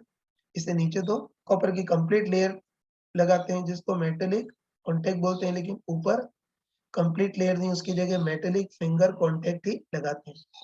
तो ये तो इसका सोलर सेल का डिस्क्रिप्शन हो गया। अब इसकी वर्किंग कैसे होती है वो भी हम देख सकते हैं। फिर इसकी वर्किंग हम इजीली देख सकते हैं। बस हम क्या करते हैं कि ऊपर से अपनी सनलाइट गिराते हैं, है ना। तो ऊपर से अपनी सोलर रेज या सनलाइट गिराते हैं, तो हमको पता है कि जो फिंगर कांटेक्ट है वो 15% एरिया को ही ऑक्यूपाई कर रखेंगे, बाकी 85% एरिया में सनलाइट आराम से गिर पाएगी, है ना। तो सनलाइट गिरेगी मतलब सनलाइट के फोटोन गिरेंगे। मैंने बताया था कि ऊपर वाली जो है ना, ऊपर वाली जो एन लेयर होती है वो बहुत पतली होती है, और एन लेयर बहुत पतली होती है तो उसके कारण ज्यादातर सनलाइट मतलब ज्यादातर फोटोन इस पतली सी एन लेयर को पार करके इस डिप्लीशन रीजन में पहुंच जाएगी, है ना। एन लेयर बहुत पतली होती है तो ज्यादातर सनलाइट मतलब ज्यादातर फोटोन इस पतली से एन रीजन को पार करके डिप्लीशन लेयर में पहुंच जाएंगे। और तुम बताओ कि डिप्लीशन लेयर में सनलाइट पहुंचेगी मतलब फोटोन पहुंचेंगे, तो उन फोटोन के कारण, है ना, उन फोटोन के कारण डिप्लीशन लेयर के अंदर photo generated charge career produce हो जाएंगे, मतलब डिप्लीशन लेयर के अंदर इलेक्ट्रॉन और होल पेयर प्रोड्यूस होंगे। और पहले ही बताया था कि डिप्लीशन लेयर के अंदर इलेक्ट्रॉन होल पेयर प्रोड्यूस होंगे, तो अब डिप्लीशन लेयर का इलेक्ट्रिक फील्ड इनको छोड़ेगा नहीं, तो द डिप्लीशन लेयर का जो स्ट्रॉन्ग इलेक्ट्रिक फील्ड है होल्स को नीचे की ओर किक करेगा, तो उसके कारण जो होल्स हैं वो नीचे वाली सरफेस पर जमा होने लगेंगे, और डिप्लीशन लेयर का स्ट्रॉन्ग इलेक्ट्रिक फील्ड जो इलेक्ट्रॉन को ऊपर की ओर किक करेगा, तो उसके कारण इलेक्ट्रॉन ऊपर वाली सरफेस पर जमा होने लगेंगे। तो बताओ, नीचे जो होल जमा हुए उनको कौन कलेक्ट करेगा? नीचे वाला जो कॉपर का मेटेलिक कॉन्टैक्ट है वो इन होल्स को जमा करेगा, और इलेक्ट्रॉन जो ऊपर की ओर जा रहे हैं उसको कौन कलेक्ट करेगा? ऊपर जो मेटेलिक फिंगर कॉन्टैक्ट है वो ऊपर वाले इलेक्ट्रॉन्स को कलेक्ट करेगा। वही अपनी कहानी कि नीचे जो मेटेलिक कॉन्टैक्ट है वहाँ होल जमा होंगे जो कि पॉजिटिव चार्ज के इक्विवेलेंट है, तो नीचे वाली सरफेस बैटरी के पॉजिटिव टर्मिनल के टाइप से काम करेगी, और ऊपर जो मेटेलिक फिंगर कॉन्टैक्ट है वहाँ इलेक्ट्रॉन जमा होंगे, तो जो ऊपर वाला पार्ट है वो बैटरी के नेगेटिव टर्मिनल के टाइप से काम करेगा। बस अब ये जो पीएन जंक्शन डायोड है वो बैटरी के टाइप से काम करेगा, जिसमें नीचे वाला पार्ट तो बैटरी के पॉजिटिव टर्मिनल और ऊपर वाला पार्ट बैटरी के नेगेटिव टर्मिनल के टाइप से काम करेगा, है ना? उनको पता है कि अभी जो डायोड है वो एक बैटरी के टाइप से काम करेगा, सेल के टाइप से काम करेगा, इसीलिए इसको सोलर सेल बोलते हैं। चलो, इससे अगर बल्ब जलाना है तो उसके लिए हम क्या करेंगे? जो भी बल्ब या जो भी लोड है उसको जोड़ देंगे। तो इस बल्ब में करंट फ्लो होगी, और बैटरी के पॉजिटिव टर्मिनल से नेगेटिव टर्मिनल की ओर करंट फ्लो होगी। कई मूर्ख लोग ये सोचते हैं कि करंट फ्लो होगी तो ये होल्स और, है ना, नीचे वाले होल्स और ऊपर वाले इलेक्ट्रॉन न्यूट्रलाइज हो जाएंगे। न्यूट्रलाइज तो होंगे, लेकिन तुम बताओ, लगातार सन रेज गिर रही है ना, तुम बताओ कि लगातार सन रेज गिर रही है तो डिप्लीशन लेयर में लगातार photo generated electron hole pair produce होंगे, लगातार होल्स नीचे इकट्ठे होते जाएंगे और इलेक्ट्रॉन ऊपर इकट्ठे होते जाएंगे, तो उसके कारण प्रोसेस कंटिन्यूअसली चलेगा, है ना? और फिर एक बार जस्टिफाई कर सकते हैं कि बाहर करंट कैसी भी हो, इस सोलर सेल के अंदर ऑर्थोडॉक्स करंट कैसी होगी वो यहाँ भी देख सकते हैं, है ना? तो तुम खुद बताओ, है ना? तुम खुद बताओ कि होल्स नीचे की ओर जा रहे हैं, है ना? होल्स पॉजिटिव चार्ज के इक्विवेलेंट होते हैं जो कि नीचे की ओर जा रहे हैं, तो इसके कारण ऑर्थोडॉक्स करंट नीचे की ओर होगी, और इलेक्ट्रॉन जो कि नेगेटिव चार्ज है वो ऊपर जा रहे हैं, तो उसके कारण भी ऑर्थोडॉक्स करंट नीचे की ओर होगी। मतलब ये जो, है ना, बाहर करंट कैसी बह रही हो लेकिन डायोड में करंट नीचे की ओर बहेगी, मतलब एन रीजन से पी रीजन की ओर बहेगी। मैंने बताया था कि कन्वेंशनली इलेक्ट्रॉनिक्स में पी से एन वाली डायरेक्शन को पॉजिटिव मानते हैं, लेकिन इस बार डायोड के अंदर करंट एन से पी की ओर बह रही है, इसलिए इस करंट को ग्राफ में नेगेटिव करंट से रिप्रेजेंट करते हैं, सब पहले देख चुके हैं। देखो, कई बच्चों को फोटो डायोड और सोलर सेल दोनों एक जैसे लगते हैं, है, तो ध्यान रखना कि वास्तव में तो फोटो डायोड और सोलर सेल दोनों का प्रिंसिपल सेम होता है ना? ध्यान रख, चाहे फोटो डायोड हो या सोलर सेल हो, इन दोनों में सनलाइट या सन के जो फोटोन है वो इलेक्ट्रॉन्स को वैलेंस बैंड से कंडक्शन बैंड में पहुंचाते हैं। बताया था ना, फोटो डायोड है, सोलर सेल है, दोनों में सन रेज या सनलाइट के जो फोटोन है वो इलेक्ट्रॉन को वैलेंस बैंड से कंडक्शन बैंड में पहुंचाते हैं। मतलब जो लाइट है या फोटोन है वही इलेक्ट्रॉन होल पेयर जनरेट करते हैं, जिसको फोटो जनरेटेड चार्ज कैरियर बोलते हैं। तो याद रखना कि फोटो डिटेक्टर है, सोलर सेल हो, दोनों में जो सन लाइट है या जो फोटोन से वही photo generated charge career produce करते हैं, वो दोनों में होता है ना, लेकिन दोनों में कुछ डिफरेंस है ना। तो एक डिफरेंस तो ये कि फोटो जो डायोड होता है उसमें तो डिप्लीशन लेयर नॉर्मल टाइप की होती है, वो तो बहुत पतली होती है, लेकिन जो सोलर सेल है उसमें डिप्लीशन लेयर काफी चौड़ी रखते हैं, है ना? डिप्लीशन लेयर चौड़ी रखेंगे तो लाइट जो है वो डिप्लीशन लेयर के अंदर ज्यादा photo generated charge career produce कर पाएगी, तो अपनी जो इलेक्ट्रिकल पावर प्रोड्यूस होगी वो भी ज्यादा होगी। तो एक डिफरेंस तो ये है कि फोटो डायोड में तो डिप्लीशन लेयर बहुत नॉर्मल टाइप की होती है, वो तो पतली होती है, लेकिन सोलर सेल में डिप्लीशन लेयर चौड़ी होती है, ताकि डिप्लीशन लेयर के अंदर ज्यादा photo generated charge career produce हो और ज्यादा इलेक्ट्रिकल पावर प्रोड्यूस हो। एक तो ये तो एक डिफरेंस हो गया, और दूसरा डिफरेंस और है वो देखना। मैंने, है ना, मैंने बताया था कि जो फोटो डायोड है उसमें तो बैटरी को रिवर्स बायस में लगाते हैं, लेकिन सोलर सेल में किसी बैटरी की जरूरत होती नहीं है। सोलर सेल में तो डायोड खुद ही एक बैटरी के टाइप से काम करता है। ये तो दोनों डिफरेंट देख लिए। इसका जो प्रैक्टिकल डायग्राम है वो भी हमने देख लिया। तो चलो इसको भी प्रॉपर थ्योरी मैंने लिख रखी है, तो वीडियो पॉज करके तुम नोट कर लेना। ये सोलर सेल के प्रैक्टिकल डायग्राम का पहला पेज है, ये इसके प्रैक्टिकल डायग्राम का दूसरा पेज है, ये इसके प्रैक्टिकल डायग्राम का तीसरा पेज है ना। और ये फोटो डायोड और सोलर सेल में डिफरेंस इधर लिखा हुआ। चलो बच्चों, अब हम देखते हैं कि सोलर सेल बनाने के लिए जिस मटेरियल है, जिस सेमीकंडक्टर का यूज होता है, उसमें क्या क्या स्पेशलिटी होनी चाहिए। मतलब सोलर सेल बनाने के लिए मटेरियल सिलेक्शन के क्या क्या क्राइटेरिया होने चाहिए, मतलब उस सेमीकंडक्टर में क्या क्या स्पेशलिटी होनी चाहिए वो देखना है। ये तो ध्यान रखना कि सोलर सेल बनाने के लिए जो सेमीकंडक्टर यूज करते हैं ना, उसमें सबसे पहली स्पेशलिटी ये होनी चाहिए कि उस सेमीकंडक्टर का forbidden energy gap 1.5 electronic volt से थोड़ा कम होना चाहिए। ऐसा नहीं कि 1.5 इलेक्ट्रॉनिक वोल्ट से बहुत कम हो। उसका forbidden energy gap 1.5 electronic volt से थोड़ा सा कम क्यों होना चाहिए वो भी देख सकते हैं। तो हमको अच्छे पता है कि जो सोलर सेल है वो सोलर लाइट मतलब सनलाइट को ही इलेक्ट्रिसिटी में कन्वर्ट करता है ना। और रेडिएशन में हमने पढ़ा था कि जो सन होता है वो भी ऑलमोस्ट परफेक्ट ब्लैक बॉडी के टाइप से काम करता है।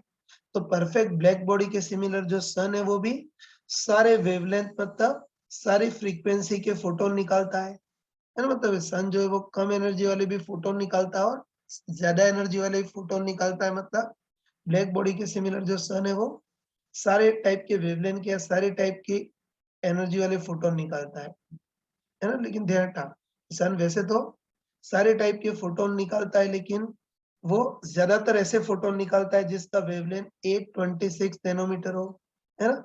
जिस वेवलेंथ वाले फोटोन के नंबर सबसे ज्यादा होते हैं या इंटेंसिटी सबसे ज्यादा होती है उसको लैम्डा एम बोलते हैं, जो हम विम डिस्प्लेसमेंट लॉ में पढ़ चुके हैं, है ना। तो ध्यान रखना, सन वैसे तो सारे वेवलेंथ के फोटोन निकालता है, लेकिन ज्यादातर फोटोन ऐसे निकालता है जिनका वेवलेंथ 826 नैनोमीटर के आसपास हो।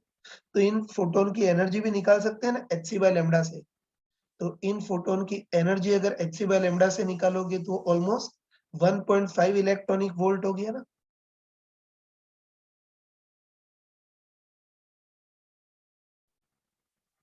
तो बच्चों सिंपल शब्दों में बोल सकते हैं कि वैसे तो सन सारी एनर्जी वाले फोटोन निकालता है, लेकिन सन ज्यादातर फोटोन ऐसे निकालता है जिनकी एनर्जी 1.5 इलेक्ट्रॉनिक वोल्ट के आसपास हो। तो तुम खुद बताओ कि सन 1.5 इलेक्ट्रॉनिक वोल्ट वाले फोटोन सबसे ज्यादा निकालता है।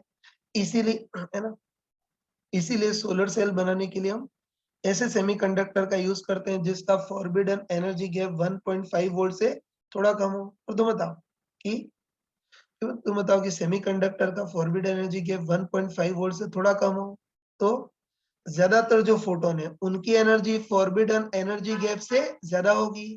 तो तब सन रेस के ज्यादातर फोटोन इलेक्ट्रॉन को एक्साइट कर पाएंगे। मतलब ज्यादातर फोटोन जो है वो photo generated charge career produce कर पाएंगे। मतलब सन रेस के ज्यादातर फोटोन इलेक्ट्रिसिटी प्रोड्यूस कर पाएंगे, है ना। इसीलिए, है ना, इसीलिए सोलर सेल बनाने के लिए ऐसे मटेरियल का यूज करते हैं जिसका फॉरबिडन एनर्जी गैप 1.5 वोल्ट से थोड़ा कम हो, है ना। चलो तुम बताओ कि किसी मूर्ख इंसान ने सोलर सेल बनाने के लिए कैडमियम सल्फाइड का यूज कर लिया जिसका forbidden energy gap 2.4 electronic volt होता है। बताओ, कैडमियम सल्फाइड का तो forbidden energy gap 2.4 electronic volt होता है। तो सनलाइट के जिन फोटोन की एनर्जी 2.4 इलेक्ट्रॉनिक वोल्ट से ज्यादा है वही photo generated charge career produce कर पाएंगे या वही इलेक्ट्रिसिटी प्रोड्यूस कर पाएंगे। बाकी ज्यादातर फोटोन तो इलेक्ट्रॉन को एक्साइट कर ही नहीं पाएंगे, इलेक्ट्रिसिटी प्रोड्यूस कर ही नहीं पाएंगे। तो सन रेस के कुछ ही फोटोन्स का यूज होगा, ज्यादातर फोटोन बेचारे यूजलेस हो जाएंगे, है ना। इसीलिए ध्यान रखना, है ना, इसीलिए ध्यान रखना कि सोलर सेल बनाने के लिए हम मेनली सिलिकॉन या फिर गैलियम आर्सेनाइड का यूज करते हैं जिनका फॉरबिडन एनर्जी गैप 1.5 वोल्ट से थोड़ा कम होता है ना। एक और चीज तो बताओ अगर ऐसा कोई सेमीकंडक्टर यूज करें जिसका फॉरबिडन एनर्जी गैप बहुत ही स्मॉल हो, जैसे कि लेड सल्फाइड, इसका forbidden energy gap 0.4 electronic volt होता है।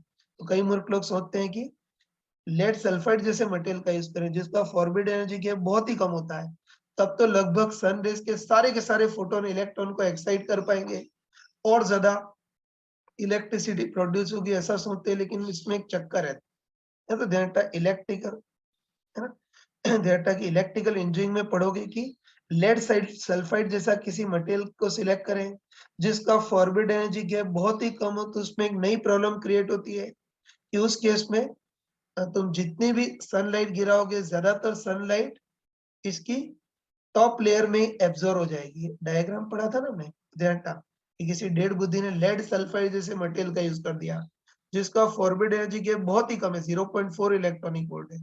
तो फिर चक्कर ये होगा कि फिर जितनी भी तुम सनलाइट गिराओगे, ज्यादातर सनलाइट ये जो टॉप में एन टाइप की जो लेयर होती है वही एब्जॉर्ब कर लेगी। तो सनलाइट के फोटोन डिप्लीशन लेयर तक तो पहुंच ही नहीं पाएंगे। डिप्लीशन लेयर के अंदर photo generated charge career produce नहीं कर पाएंगे, तो अपनी इलेक्ट्रिसिटी भी प्रोड्यूस नहीं होगी। इसीलिए ध्यान रखना है ना, इसीलिए ध्यान रखना कि सोलर, है ना, इसीलिए ध्यान रखना कि सोलर सेल बनाने के लिए हम ऐसे मटेरियल का यूज करते हैं जिसका फॉरबिडन एनर्जी गैप 1.5 वोल्ट से थोड़ा सा कम हो, है ना, बहुत ज्यादा कम नहीं होना चाहिए, है ना। तो ध्यान रखना कि सिलिकॉन का forbid energy gap 1.1 electronic volt होता है, गैलियम आर्सेनाइड का 1.4 इलेक्ट्रॉनिक वोल्ट होता है। तो ये दोनों सोलर सेल बनाने के लिए सबसे बेस्ट चॉइस होती है। हाँ बच्चों, सोलर सेल बनाने के लिए जो सेमीकंडक्टर यूज करते हैं उसकी दूसरी स्पेशलिटी ये होनी चाहिए कि उस सेमीकंडक्टर की जो एब्जॉर्प्शन लेंथ है वो बहुत कम भी नहीं होनी चाहिए और बहुत ज्यादा भी नहीं होनी चाहिए। उस सेमीकंडक्टर की एब्जॉर्प्शन लेंथ मॉडरेट होनी चाहिए, मतलब 10 माइक्रोमीटर से 100 माइक्रोमीटर के बीच होनी चाहिए। तो ये एब्जॉर्प्शन लेंथ क्या होती है वो भी एक बार देख लेना। ये तुम खुद बताओ, 1 मिनट नहीं बताया, ये तुम खुद बताओ कि सनलाइट मतलब सन के फोटोन अगर इस सेमीकंडक्टर से गुजारेंगे तो जैसे जैसे लाइट आगे बढ़ेगी वैसे वैसे थोड़े थोड़े करके फोटोन सेमीकंडक्टर में एब्जॉर्ब होते जाएंगे ना, है ना। तो उसके कारण, है ना, उसके कारण इस लाइट की इंटेंसिटी घटती आएगी। तो ध्यान रखना कि जितनी थिकनेस में एंटर करने के बाद, है ना, जितनी थिकनेस में एंटर करने के बाद 63% लाइट एब्जॉर्ब हो जाती है, उस लेंथ को हम एब्जॉर्प्शन लेंथ बोलते हैं, है ना। कंफ्यूज मत होना कि सनलाइट इस मटेरियल के अंदर धीरे धीरे एंटर करेगी, ध्यान रखना जितनी थिकनेस पे एंटर करने के बाद 63% लाइट एब्जॉर्ब हो जाती है, उसको एब्जॉर्प्शन लेंथ बोलते हैं। और ध्यान रखना कि सोलर सेल बनाने के लिए ऐसे सेमीकंडक्टर का यूज करते हैं जिसकी एब्जॉर्प्शन लेंथ बहुत कम भी नहीं होनी चाहिए और बहुत ज्यादा भी नहीं होनी चाहिए, बल्कि मॉडरेट होनी चाहिए। तो एब्जॉर्प्शन लेंथ रफली 10 माइक्रोमीटर से 100 माइक्रोमीटर के बीच होनी चाहिए, है ना, ताकि लाइट, है ना, मॉडरेट होनी चाहिए ताकि लाइट इस पतली सी एन टाइप की जो लेयर है उसको तो पार कर जाए, लेकिन साथ में डिप्लीशन लेयर के अंदर ज्यादातर लाइट एब्जॉर्ब हो जाए, इसलिए उसकी एब्जॉर्प्शन लेंथ मॉडरेट होनी चाहिए। तो एक बार देखते हैं कि एब्जॉर्प्शन लेंथ बहुत कम हुई है, बहुत ज्यादा हुई, तो क्या चक्कर होगा वो देखते हैं। है तो ध्यान रखना कि अगर एब्जॉर्प्शन लेंथ बहुत स्मॉल हुई, ये बताया था, ध्यान रखना कि एब्जॉर्प्शन लेंथ बहुत ही स्मॉल हुई जो कि किसमें होती है, लेड सल्फाइड में होती है। तो एब्जॉर्प्शन लेंथ बहुत स्मॉल हुई तब तो क्या होगा कि ज्यादातर लाइट मतलब ज्यादातर फोटोन ऊपर वाली जो एन लेयर है वहीं एब्जॉर्ब हो जाएंगे, तो डिप्लीशन लेयर तक तो कोई फोटोन बचेंगे नहीं, मतलब तब तो जो लाइट है या लाइट के जो फोटोन है वो डिप्लीशन लेयर तक पहुंचेंगे नहीं, तो डिप्लीशन लेयर के अंदर इलेक्ट्रॉन होल पेयर प्रोड्यूस नहीं कर पाएंगे। एन टाइप में एन टाइप वाले रीजन में प्रोड्यूस करें तो उसका कोई मतलब ही नहीं है। तो ध्यान रखना, लेड सल्फाइड जैसे मटेरियल का यूज करें जिसकी एब्जॉर्प्शन लेंथ बहुत ही स्मॉल हो, तब तो ऑलमोस्ट सन रेज के सारे फोटोन जो है वो ऊपर की जो पतली सी एन लेयर है वहीं एब्जॉर्ब हो जाएंगे, तो सनलाइट या फोटोन डिप्लीशन लेयर तक तो पहुंचेंगे नहीं, तो डिप्लीशन लेयर के अंदर photo generated charge career produce नहीं कर पाएंगे, तो अपनी इलेक्ट्रिसिटी भी प्रोड्यूस नहीं होगी, इसलिए एब्जॉर्प्शन लेंथ बहुत स्मॉल भी नहीं होनी चाहिए। और ध्यान रखना कि अगर एब्जॉर्प्शन लेंथ बहुत ज्यादा हो गई, है ना, हाँ, सोच के बताओ कि अगर एब्जॉर्प्शन लेंथ बहुत ज्यादा हो गई तब तो होता है सनलाइट की जो फोटोन है वो एब्जॉर्ब होंगे ही नहीं, बहुत कम होंगे मतलब, है तो सनलाइट के फोटोन एन लेयर्स में भी बहुत कम एब्जॉर्ब होंगे, डिप्लीशन लेयर में भी बहुत कम एब्जॉर्ब होंगे, और फिर ये सनलाइट के जो फोटोन है वो इसके आर पार चले जाएंगे, है ना, मतलब डिप्लीशन लेयर में एब्जॉर्ब होंगे ही नहीं ज्यादा, तो तब भी डिप्लीशन लेयर के अंदर photo generated charge carrier produce नहीं हो पाएंगे, है ना, कंफ्यूज मत होना। अगर एब्जॉर्प्शन लेंथ बहुत कम हो तब तो सनलाइट के जो फोटोन है वो एब्जॉर्ब होंगे ही नहीं, बहुत कम होंगे, मतलब एन टाइप की जो लेयर है वहां भी बहुत कम एब्जॉर्ब होंगे, डिप्लीशन लेयर में भी बहुत कम एब्जॉर्ब होंगे, और इसको पार करते पी रीजन और बिल्कुल नीचे तक पहुंच जाएंगे, है तो उस केस में भी फोटोन डिप्लीशन लेयर में एब्जॉर्ब नहीं होंगे, मतलब वो तब भी डिप्लीशन लेयर में ज्यादा photo generated charge career produce नहीं होंगे, तब भी इलेक्ट्रिसिटी प्रोड्यूस नहीं होगी, है ना। इससे पता चल गया कि, है ना, इससे पता चल गया कि फोटो, है ना, सॉरी, सोलर सेल बनाने के लिए ऐसे सेमीकंडक्टर का यूज करते हैं जिसकी एब्जॉर्प्शन लेंथ बहुत कम भी नहीं होनी चाहिए, अदरवाइज सब के सब ऊपर ही एब्जॉर्ब हो जाएंगे, और एब्जॉर्प्शन लेंथ काफी ज्यादा भी नहीं होनी चाहिए वरना सारे के सारे फोटोन आर पार ही निकल जाएंगे अधिकतर, इसलिए एब्जॉर्प्शन लेंथ बहुत कम भी नहीं होनी चाहिए, ज्यादा भी नहीं होनी चाहिए, बल्कि मॉडरेट होनी चाहिए, मतलब 10 माइक्रोमीटर से 100 माइक्रोमीटर के बीच होनी चाहिए। और ध्यान ताकि इसमें सिलिकॉन और गैलियम आर्सेनाइड इनकी एब्जॉर्प्शन लेंथ भी मॉडरेट ही होती है, जितनी चाहिए उतनी होती है, लेकिन उन दोनों में भी अगर कंपटीशन करें तो गैलियम आर्सेनाइड की जो एब्जॉर्प्शन लेंथ होती है वो सिलिकॉन से भी ज्यादा परफेक्ट होती है, जितनी चाहिए उतनी होती है ना, न बहुत कम होती है न बहुत ज्यादा होती है। तो ध्यान रखना कि सिलिकॉन और गैलियम आर्सेनाइड उनकी एब्जॉर्प्शन लेंथ भी मतलब सही होती है, जितनी चाहिए उतनी होती है, लेकिन इन दोनों में से भी गैलियम आर्सेनाइड की एब्जॉर्प्शन लेंथ सबसे परफेक्ट होती है, इसीलिए, है ना, इसीलिए सैटेलाइट जैसे है ना, सैटेलाइट जैसी जगह जहां हमको भले ही महंगे लेकिन हाई एफिशिएंसी के सोलर सेल बनाने हैं, तो वहाँ सबसे बेस्ट मटेरियल गैलियम आर्सेनाइड होता है, क्योंकि उसकी, है ना, उसकी जो एब्जॉर्प्शन लेंथ होती है वो परफेक्ट होती है, जितनी चाहिए उतनी होती है। उसका तीसरा क्राइटेरिया है कि है ना, तीसरा क्राइटेरिया ये है कि सोलर सेल बनाने के लिए जो सेमीकंडक्टर का यूज करें वो नेचर में अच्छे से, है ना, आसानी से अवेलेबल होना चाहिए, और इसमें थोड़ा-सा सिलिकॉन बाजी ज़्यादा मार जाता है क्योंकि सिलिकॉन ज़्यादा अवेलेबल होता है। सिलिकॉन तो रेत में ही होता है ना। गैलियम और आर्सेनिक ये नेचर में कम अवेलेबल होते हैं, इसलिए ये महँगे भी होते हैं, है ना? और लास्ट लेकिन सबसे इम्पोर्टेंट फैक्टर ये है कि सेमीकंडक्टर बहुत सस्ता होना चाहिए ताकि अपने सोलर पैनल काफ़ी सस्ते बने, और सस्ते होने में भी ये सिलिकॉन जो है वो बाजी मार जाता है ना? तो ध्यान रखना कि ये सारे क्राइटेरिया बता दिए ना। एक तो orbit energy gap 1.5 electronic volt से थोड़ा कम होना चाहिए। दूसरी एब्जॉर्प्शन लेंथ ना तो बहुत कम ना बहुत ज्यादा, मॉडरेट होनी चाहिए। उसके तीसरा, ये नेचर में अवेलेबल होने चाहिए, और चौथा है कि बहुत सस्ते होने चाहिए। और ध्यान रखना कि सारे फैक्टर को कंसीडर करके, यानी सारे फैक्टर को कंसीडर करके अदालत इस नतीजे पर पहुंची है कि सोलर सेल बनाने के लिए सबसे बेस्ट सेमीकंडक्टर होते हैं क्रिस्टलाइन सिलिकॉन सेमीकंडक्टर, और दूसरा गैलियम आर्सेनाइड सेमीकंडक्टर, है तो ध्यान रखना कि जैसे हमको घरों में डोमेस्टिक पर्पस, है ना, घरों में इलेक्ट्रिसिटी प्रोड्यूस करने के लिए जो डोमेस्टिक सोलर पैनल होते हैं वहां हमको सस्ते चाहिए होते हैं जिसकी कीमत कम हो, नेचर में अवेलेबल हो, इसलिए घरों में जो डोमेस्टिक सोलर पैनल होते हैं वो सिलिकॉन के बने होते हैं। हमारे रेजोनेंस में भी जो सोलर पैनल है वो सिलिकॉन के बने, है ना, लेकिन ध्यान रखना कि सिलिकॉन के जो सोलर पैनल होते हैं वो काफी सस्ते तो होते हैं, लेकिन थोड़ा सा नुकसान होता है कि उनकी एफिशिएंसी गैलियम आर्सेनाइड से थोड़ी कम होती है, लेकिन फिर भी सस्ते होते हैं, इसलिए घरों में तो सिलिकॉन से बने सोलर पैनल का ही यूज करते हैं। लेकिन जो आर्टिफिशियल सैटेलाइट है वहां हमको भले महंगे लेकिन हाई एफिशिएंसी के सोलर पैनल चाहिए, तो सैटेलाइट में जो सोलर पैनल बने होते हैं वो गैलियम आर्सेनाइड के बने होते हैं।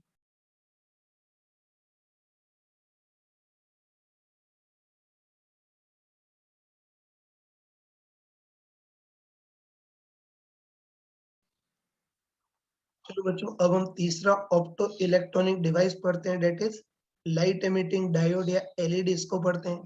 या तुम कंपैरेटिवली याद रखना कि फोटो डायोड और सोलर सेल ये दोनों तो लाइट लेते थे, मतलब लाइट एब्जॉर्ब करते थे, लेकिन ये जो लाइट इमिटिंग डायोड है, जो एलईडी है, वो लाइट एब्जॉर्ब नहीं करता, उल्टा लाइट निकालता है, मतलब लाइट इमिट करता है। इसीलिए इनको लाइट इमिटिंग डायोड बोलते हैं, है ना? और उसका सिंबल भी देख सकते हो, तो ध्यान रखना कि फोटो डिटेक्टर और सोलर सेल वो तो लाइट एब्जॉर्ब करते थे, लाइट लेते थे, इसलिए उनका तो सिंबॉलिक डायग्राम इस टाइप का आता था। लेकिन ये जो एलईडी वो लाइट लेता नहीं है, बल्कि लाइट निकालता है, इमिट करता है, इसलिए एलईडी का सिंबॉलिक डायग्राम इस टाइप का आता है, जैसे डायोड से लाइट निकल रही हो।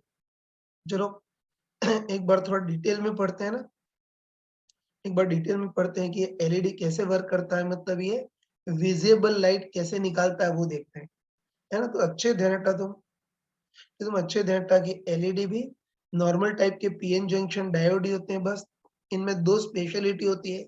पहली स्पेशलिटी तो ये होती है कि ये जो डायोड होते हो हल्के से नहीं बल्कि हाईली डोप्ड होते हैं, है ना? डोपिंग की कंसंट्रेशन काफी ज्यादा होती है। और दूसरा, ये जो डायोड होते हैं वो नॉर्मल सेमीकंडक्टर के नहीं बने होते, बल्कि गैलियम आर्सेनाइड फॉस्फेट जैसे कंपाउंड सेमीकंडक्टर के बने होते हैं।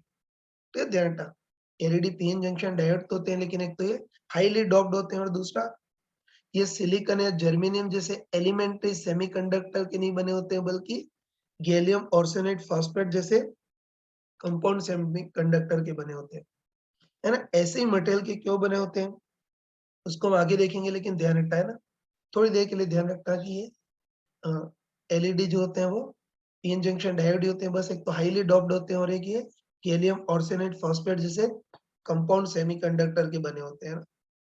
तो है ना, मान लेते हैं कि हाईली डोप्ड और गैलियम आर्सेनाइड फॉस्फेट जैसे कंपाउंड सेमीकंडक्टर से बना पीएन जंक्शन डायोड है।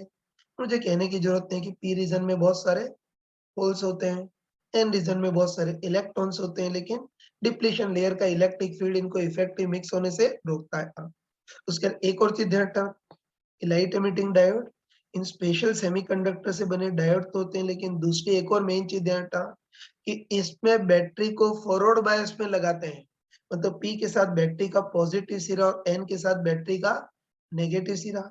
याद रखना कि फोटो डिटेक्टर में तो बैटरी को रिवर्स बायस में लगाते थे, लेकिन ये जो लाइट एमिटिंग डायोड एलईडी है उसमें बैटरी को फॉरवर्ड बायस में लगाते हैं। क्यों लगाते हैं थोड़ी देर में देख लेंगे, लेकिन याद रखना कि एलईडी में बैटरी को फॉरवर्ड बायस में लगाते हैं, है ना? तो तुम खुद बताओ, हम पढ़ चुके हैं ना, तो तुम खुद बताओ कि इस है ना, इस लाइट एमिटिंग डायोड है, जो ये जो भी डायोड है उसको हम फॉरवर्ड बायस में लगा देंगे। तुमको पता है कि फॉरवर्ड बायस में बैटरी का जो वोल्टेज है वो इलेक्ट्रॉन और होल को बैरियर जंप करने में मदद करता है। और हमको पता है कि फॉरवर्ड बायस में सफिशिएंट फॉरवर्ड वोल्टेज लगा देंगे तो अब इलेक्ट्रॉन और होल इस बैरियर को इजीली जंप करने लग जाएंगे। तो हमको पता है कि फॉरवर्ड बायस में बैटरी का जो वोल्टेज है वो इलेक्ट्रॉन और होल को बैरियर जंप करने में सपोर्ट करता है। तो हम बोल सकते हैं कि फॉरवर्ड बायस में एन रीजन के जो इलेक्ट्रॉन है वो भी इजीली बैरियर को जंप करके पी रीजन में पहुंच जाते हैं, जहां ये लगभग सारे इलेक्ट्रॉन पी रीजन में स्थित किसी न किसी होल से न्यूट्रलाइज हो जाते हैं, मतलब रिकम्बाइन हो जाते हैं ना। और ऐसे ही हमको पता है ना, ऐसे ही पता है कि फॉरवर्ड बायस में पी रीजन के जो होल्स हैं वो भी इजीली बैरियर को जंप करके एन रीजन में पहुंच जाते हैं। और यहाँ ये जो होल्स हैं वो अधिकतर होल्स, मतलब लगभग सारे के सारे होल्स जंप करने के बाद एन रीजन में स्थित किसी न किसी इलेक्ट्रॉन के साथ न्यूट्रलाइज हो जाते हैं, मतलब रिकम्बाइन हो जाते हैं, है ना? ये चीज हमने पढ़ी थी।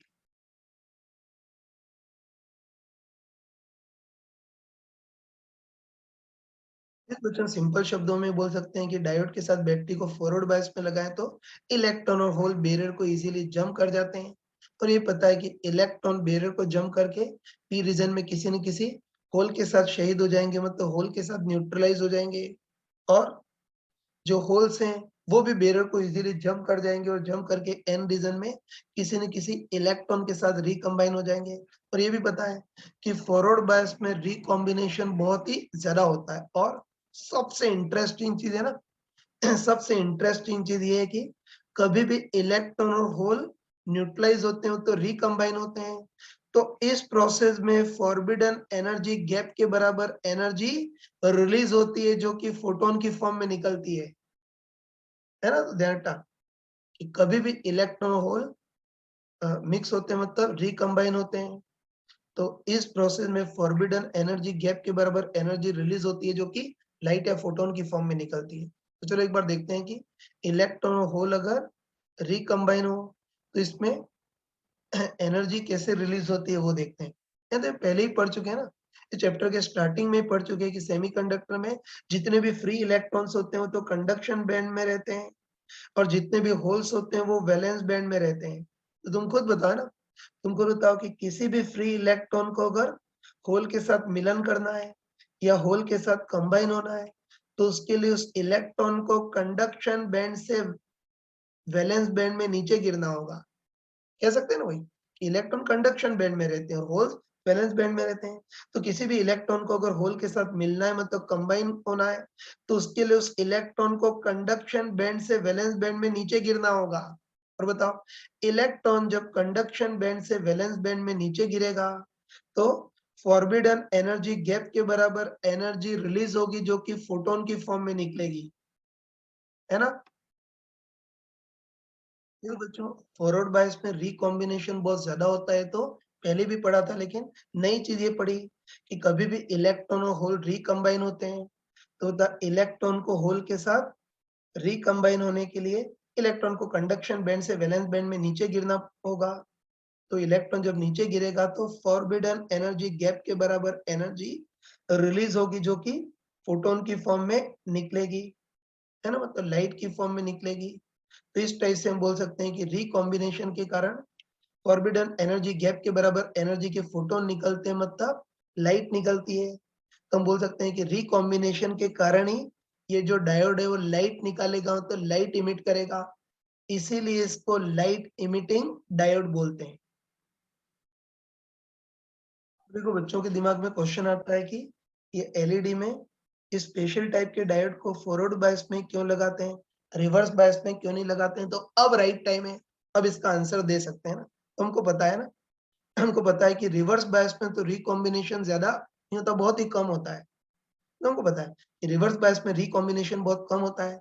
रिकॉम्बिनेशन बहुत कम होगा तो फोटोन भी बहुत कम निकलेंगे, लाइट भी बहुत कम निकलेगी, इसलिए रिवर्स बायस का यूज नहीं करते हैं। लेकिन यही पता है कि बताओ जो फॉरवर्ड बायस है, मैं सोच के बताओ कि हमने पढ़ा था कि फॉरवर्ड बायस में रिकॉम्बिनेशन बहुत ज्यादा होता है, मेनली रिकॉम्बिनेशन ही होता है, इसीलिए फॉरवर्ड बायस में जो करंट है उसको रिकॉम्बिनेशन करंट भी बोलते हैं।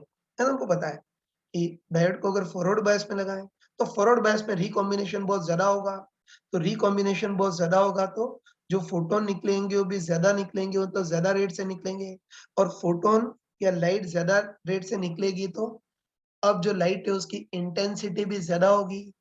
तो इसीलिए एलईडी में ये जो डायोड है उसको फॉरवर्ड बायस में लगाते हैं, ताकि ज्यादा रिकॉम्बिनेशन हो, ज्यादा रेट से फोटोन निकले, मतलब ज्यादा रेट से लाइट निकले या ज्यादा इंटेंसिटी की लाइट निकले, इसीलिए इस डायोड को फॉरवर्ड बायस में लगाते हैं। तो बच्चों एक और राज राज की बात है, ध्यान रखना कि एक्चुअली है ना, एक्चुअली एलईडी में रिकॉम्बिनेशन के कारण जो लाइट या फोटोन निकलते हैं उसकी एनर्जी अप्रोक्सीमेटली तो फॉरबिडन एनर्जी गैप के बराबर होती है, लेकिन एग्जैक्ट देखें तो निकलने वाले फोटोन की एनर्जी फॉरबिडन एनर्जी गैप से थोड़ी सी ज्यादा होती है।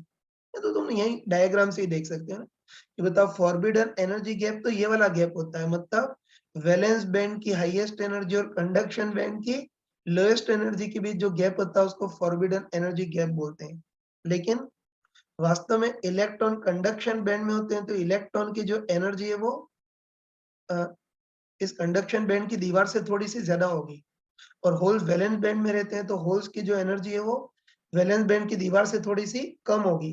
तो बताओ जब भी कोई इलेक्ट्रॉन है ना, जब भी कोई इलेक्ट्रॉन होल के साथ मिक्स होने के लिए कंडक्शन बैंड से वैलेंस बैंड में गिरेगा तो कितनी एनर्जी रिलीज होगी, इस गैप के बराबर एनर्जी रिलीज होगी, और ये जो गैप है वो फॉरबिडन एनर्जी गैप से थोड़ा सा ज्यादा है ना। इसीलिए इलेक्ट्रॉन और होल के रिकॉम्बिनेशन के कारण जो लाइट या फोटोन निकलते हैं उसकी एनर्जी अप्रोक्सीमेटली तो फॉरबिडन एनर्जी गैप Eg के बराबर होती है, लेकिन एक्चुअली Eg से थोड़ी सी ज्यादा होती है, ये भी तुम समझ सकते हो। तो तुम्हें बता दिया, लेकिन अधिकतर लोगों के दिमाग में कंफ्यूजन होता है ना, तो अधिकतर लोग सोचते हैं कि डायोड के बहुत सारे क्वेश्चन की और कई सारे क्वेश्चन में डायोड फॉरवर्ड बायस में था, तो वहां भी इलेक्ट्रॉन होल का रिकॉम्बिनेशन होता था, तो वहां लाइट क्यों नहीं निकलती थी, है ना, मतलब बच्चे के दिमाग में आता है कि डायोड के फॉरवर्ड बायस के इतने सारे क्वेश्चन की है, तो वहां क्या रिकॉम्बिनेशन घास चरने गया था, मतलब वहां तो लाइट या फोटोन नहीं निकल रहे थे, तो फिर इस बार लाइट या फोटोन कैसे निकल रहे हैं, ये बच्चों के दिमाग में नॉर्मल कंफ्यूजन आता है।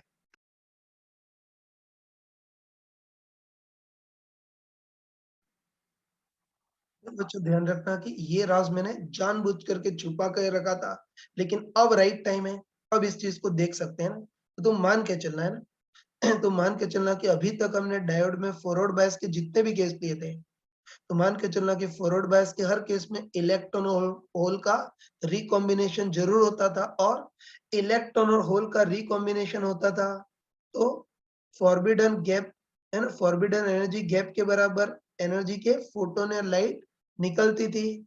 लेकिन तुम मान के चलना कि अभी तक हमने जितने भी, है ना, पहले हम जितने भी क्वेश्चन करते थे उसमें जो डायोड होता था वो सिलिकॉन और जर्मेनियम जैसे एलिमेंट्री सेमीकंडक्टर से बना होता था, और हमको पता है ना, हमको पता है कि सिलिकॉन और जर्मेनियम जैसे एलिमेंट्री सेमीकंडक्टर होते हैं, उनका फॉरबिडन एनर्जी गैप बहुत कम होता है, तो इलेक्ट्रॉन और होल के रिकॉम्बिनेशन के कारण जो फोटोन निकलेंगे उनकी भी एनर्जी बहुत कम होती थी, मतलब विजिबल रेंज में नहीं आती थी, वो इंफ्रारेड लाइट में आती थी।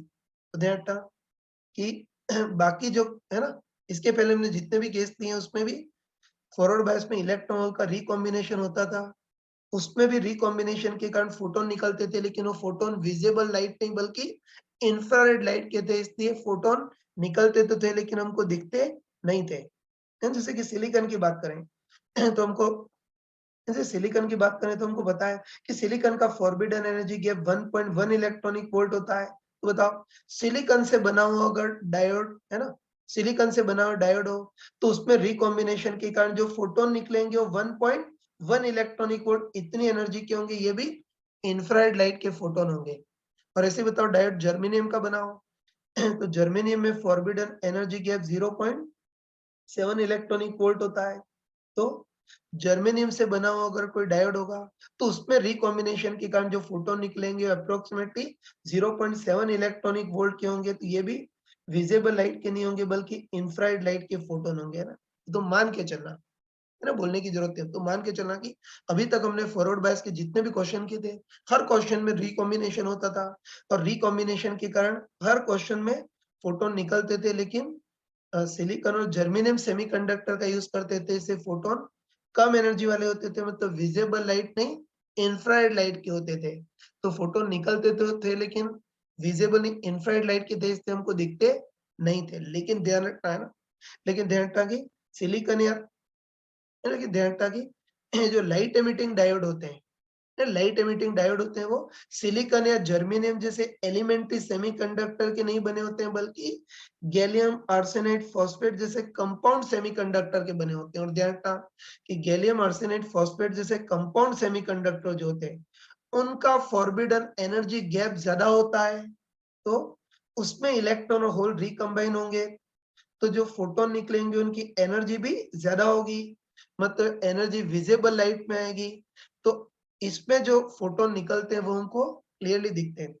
जैसे कि गैलियम आर्सेनाइड फॉस्फेट की बात करें ना, तो थोड़ा ध्यान रखना, गैलियम आर्सेनाइड फॉस्फेट का forbidden energy gap approximately 2 electronic volt होता है, तो इसमें फॉरवर्ड बायस में जब इलेक्ट्रॉन रिकम्बाइन होंगे तो जो फोटोन निकलेंगे उनकी भी एनर्जी 2 इलेक्ट्रॉनिक वोल्ट होगी, मतलब इन फोटोन की एनर्जी 1.77 से 3.1 इलेक्ट्रॉनिक वोल्ट के बीच होगी ना, मतलब गैलियम आर्सेनाइड फॉस्फेट इस टाइप के जो सेमीकंडक्टर है उसमें रिकॉम्बिनेशन के कारण जो फोटोन निकलेंगे उनकी एनर्जी विजिबल रेंज में आएगी, इसलिए इन डायोड में, है ना, इन डायोड से जो फोटोन निकलेंगे वो विजिबल रेंज में आएंगे, तो फोटोन या लाइट हमको क्लियरली दिखेगी।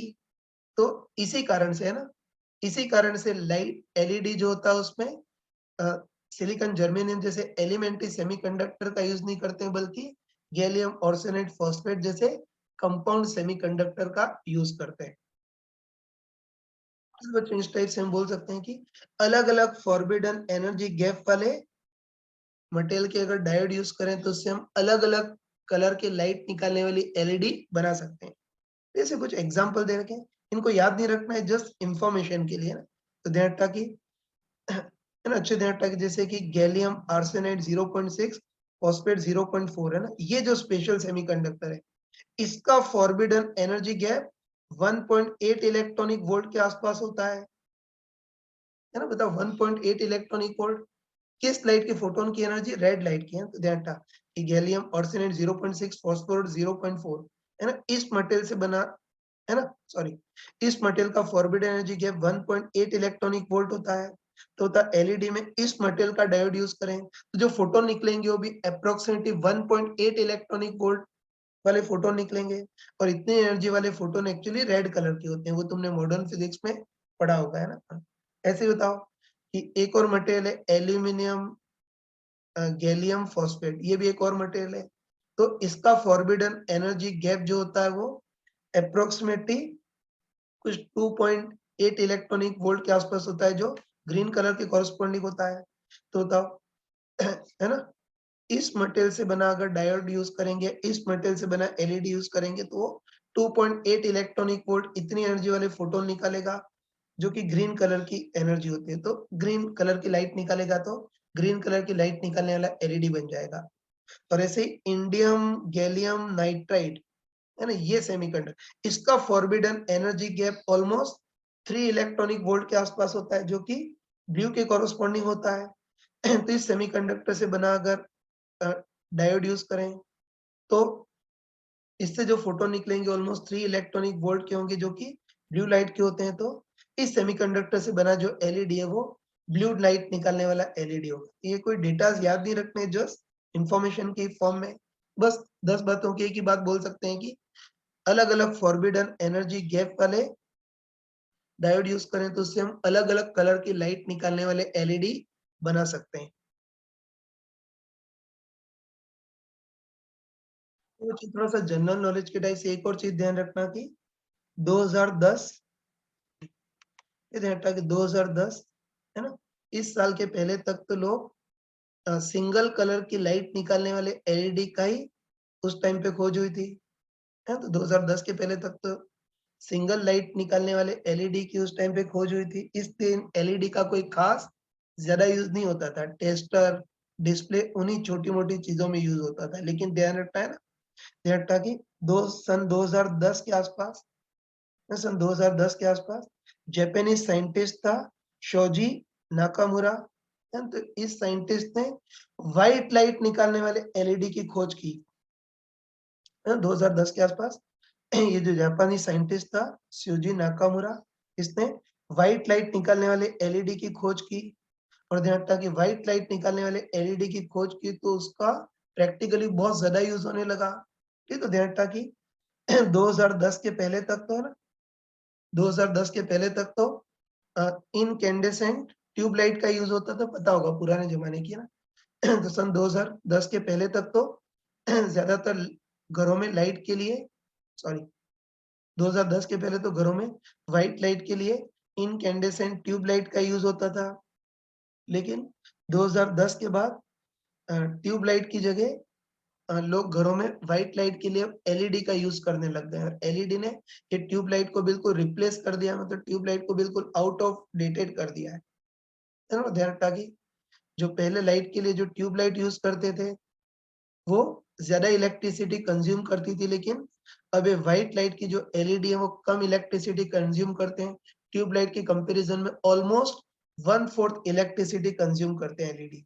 और साथ में दूसरी अच्छी चीज है कि एलईडी की लाइफ भी काफी ज्यादा होती है, लगभग ट्यूबलाइट की 2.5 गुना इसकी लाइफ होती है। तो इससे ध्यान रखा कि 2010 के बाद ये ट्यूबलाइट बिल्कुल आउट ऑफ डेटेड हो गई। अब आजकल घरों में व्हाइट लाइट के लिए हम व्हाइट लाइट वाली एलईडी का ही यूज करते हैं। तो व्हाइट लाइट की जो एलईडी है उसका प्रैक्टिकली बहुत ज्यादा यूज हो गया, और उसके कारण बिजली की बहुत ज्यादा बचत हुई। तो इस खोज के लिए 2014 में ये शिवजी नाकामुरा, इस साइंटिस्ट को साइंस के लिए, फिजिक्स के लिए नोबेल प्राइज मिला था। तो थोड़ा सा जनरल नॉलेज के टाइप से इस महान साइंटिस्ट का नाम भी याद रखना। तो बच्चों एलईडी के सारे कंसेप्ट पढ़ लिए, अब कंसेप्ट को मैंने प्रॉपर शब्दों में लिख दिया है, तो वीडियो पॉज करके उसको नोट कर लेना। ये तो एलईडी की थ्योरी का पहला पेज, फिर एलईडी की थ्योरी का दूसरा पेज, फिर एलईडी की थ्योरी का तीसरा पेज और इसकी थ्योरी का चौथा पेज। तो तुम वीडियो पॉज करके इसको नोट कर लेना। देखो बच्चों एलईडी के सारे कंसेप्ट तो पढ़ लिए, अब सबसे लास्ट में एक इम्पोर्टेंट चीज देखते हैं, मतलब देखते हैं कि एलईडी मतलब लाइट एमिटिंग डायोड का कैरेक्टरिस्टिक कर्व कैसा होगा, मतलब आई वर्सेस वी का ग्राफ कैसा होगा वो देखना है ना। तो कोई स्मार्ट पर्सन हो कोई स्मार्ट पर्सन तो लॉजिकली बोल सकता है कि बताओ एलईडी में बैटरी को फॉरवर्ड बायस में लगाते हैं, इससे एलईडी का कैरेक्टरिस्टिक कर्व भी बिल्कुल फॉरवर्ड बायस के सिमिलर होगा, है तो ध्यान रखना। ठीक ध्यान रखना कि फॉरवर्ड बायस के सिमिलर एलईडी में भी अगर अप्लाइड वोल्टेज बैरियर पोटेंशियल से भी कम हो तब तो करंट बहुत स्मॉल होती है, लेकिन अगर लगाया गया वोल्टेज मतलब अप्लाइड वोल्टेज अगर बैरियर पोटेंशियल से भी ज्यादा हो जाए तो अब इलेक्ट्रॉन और होल बैरियर को इजीली जंप कर जाएंगे, तो current will be sky rocketing, मतलब करंट बहुत ज्यादा बढ़ जाएगी, है ना, इजीली करंट फ्लो हो जाएगी। ठीक, तो घबराना मत, एक ही चीज ध्यान रखना कि एलईडी में डायोड को फॉरवर्ड बायस में लगाया जाता है तो कैरेक्टरिस्टिक कर्व फॉरवर्ड बायस जैसा होगा, मतलब जब तक लगाया गया forward bias voltage barrier potential से कम हो तब तो करंट बहुत स्मॉल होगी, लेकिन लगाया गया वोल्टेज बैरियर पोटेंशियल से ज्यादा हो जाए तो फिर करंट बहुत ज्यादा हो जाएगी। बस एक ही चीज ध्यान रखना, इसका कैरेक्टरिस्टिक कर्व जो होता है वो फॉरवर्ड बायस के जैसा ही होता है ना। लेकिन एक राज की बात है कि रेड कलर निकालने वाली एलईडी हो, येलो कलर निकालने वाली एलईडी हो और ब्लू कलर इमिट करने वाली एलईडी हो, तीनों के ग्राफ का शेप तो ऐसा ही होता है लेकिन बैरियर पोटेंशियल डिफरेंट होता है।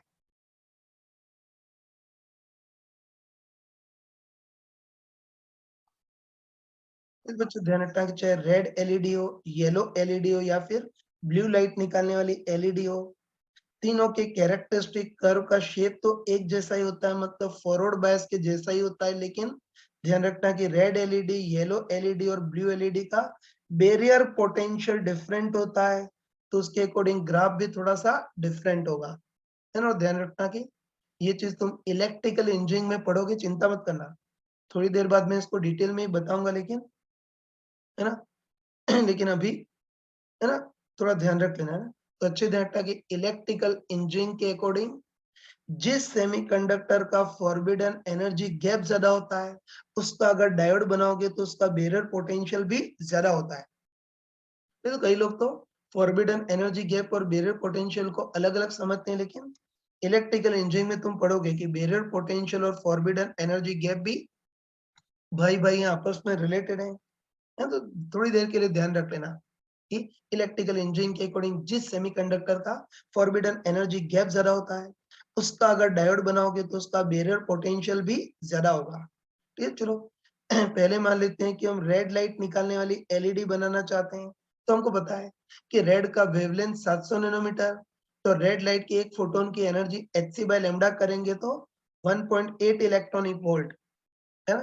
तो हम कह सकते हैं कि अगर हम रेड लाइट निकालने वाली एलईडी बनाना चाहते हैं तो रेड लाइट के फोटोन की एनर्जी 1.8 इलेक्ट्रॉनिक वोल्ट होती है, तो उस एलईडी को बनाने के लिए हम ऐसा सेमीकंडक्टर यूज करेंगे जिसका फॉरबिडन एनर्जी गैप भी अप्रोक्सीमेटली 1.8 इलेक्ट्रॉनिक वोल्ट हो, है ना। मैंने बताया था ना, है ना? तो मैंने बताया था कि जब भी इलेक्ट्रॉन और होल कंबाइन होते हैं तो फॉरबिडन एनर्जी गैप के बराबर ही तो एनर्जी फोटोन की फॉर्म में निकलती है। ये तो हम बोल सकते हैं कि रेड लाइट निकालने वाली एलईडी बनानी है तो रेड लाइट की एक फोटोन की एनर्जी 1.8 इलेक्ट्रॉनिक वोल्ट है, तो उसको बनाने के लिए हम ऐसा सेमीकंडक्टर यूज करेंगे जिसका फॉरबिडन एनर्जी गैप भी अप्रोक्सीमेटली 1.8 इलेक्ट्रॉनिक वोल्ट होगा।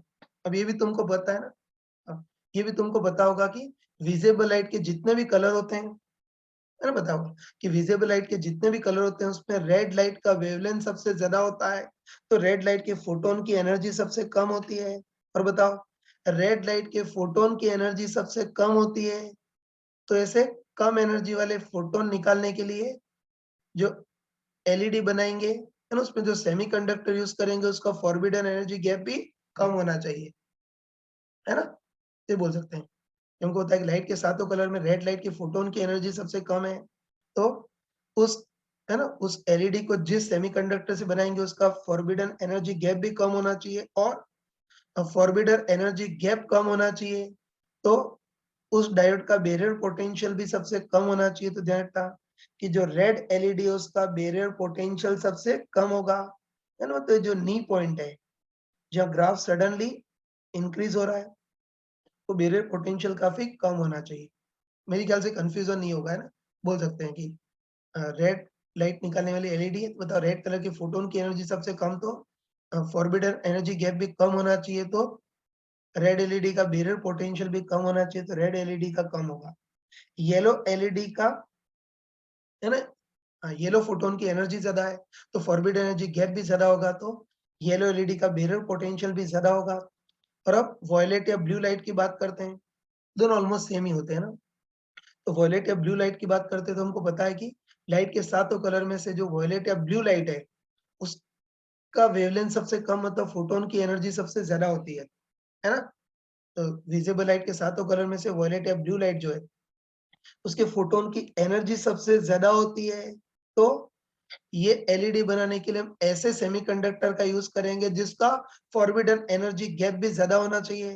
और बताओ, फॉरबिडन एनर्जी गैप ज्यादा होना चाहिए तो उस केस में जो एलईडी या डायोड बनेगा उसका बैरियर पोटेंशियल भी ज्यादा होना चाहिए। तो जो ब्लू एलईडी है उसका बैरियर पोटेंशियल सबसे ज्यादा होगा, मतलब ये जो नी पॉइंट है जहाँ ग्राफ अचानक पे बढ़ रहा हो, बैरियर पोटेंशियल भी ज्यादा होना चाहिए।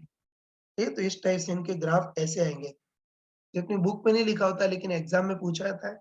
याद रखना कि रेड एलईडी के फोटोन की एनर्जी कम तो फॉरबिडन एनर्जी गैप कम, तो बैरियर पोटेंशियल भी कम। येलो फोटोन की एनर्जी ज्यादा तो फॉरबिडन एनर्जी गैप ज्यादा तो बैरियर पोटेंशियल भी ज्यादा। और ब्लू एलईडी जो है, ब्लू लाइट के फोटोन की एनर्जी सबसे ज्यादा तो फॉरबिडन एनर्जी गैप सबसे ज्यादा तो ब्लू एलईडी का बैरियर पोटेंशियल भी सबसे ज्यादा होगा, है ना, दैट्स ऑल। ध्यान रखना कि हमने डायरेक्ट ही बता दिया था कि फॉरबिडन एनर्जी गैप ज्यादा तो बैरियर पोटेंशियल भी ज्यादा, लेकिन बैरियर पोटेंशियल और फॉरबिडन एनर्जी गैप में जो रिलेशन है वो तुम इलेक्ट्रिकल इंजीनियरिंग में पढ़ोगे, तो इसको याद नहीं रखना है, लेकिन मैं जस्ट इंफॉर्मेशन की फॉर्म में बता रहा हूँ ना। तो ध्यान रखना कि, है ना, कई बच्चे तो फॉरबिडन एनर्जी गैप और बैरियर पोटेंशियल को अलग अलग मानते हैं, लेकिन ध्यान रखना कि इलेक्ट्रिकल इंजीनियरिंग में तुम पढ़ोगे कि बैरियर पोटेंशियल और फॉरबिडन एनर्जी गैप दोनों आपस में रिलेटेड होते हैं। और इलेक्ट्रिकल इंजीनियरिंग में पढ़ोगे कि दोनों में रिलेशन क्या होता है, barrier potential equal to forbidden energy gap Eg by E minus KT by E natural log of NC NV Na into ND, है ना। उसमें तुम इलेक्ट्रिकल इंजीनियरिंग में पढ़ोगे कि NC और NV कंडक्शन बैंड और वैलेंस बैंड में स्टेट की डेंसिटी, और Na, है ना, Na number density of acceptor और ND number density of donor.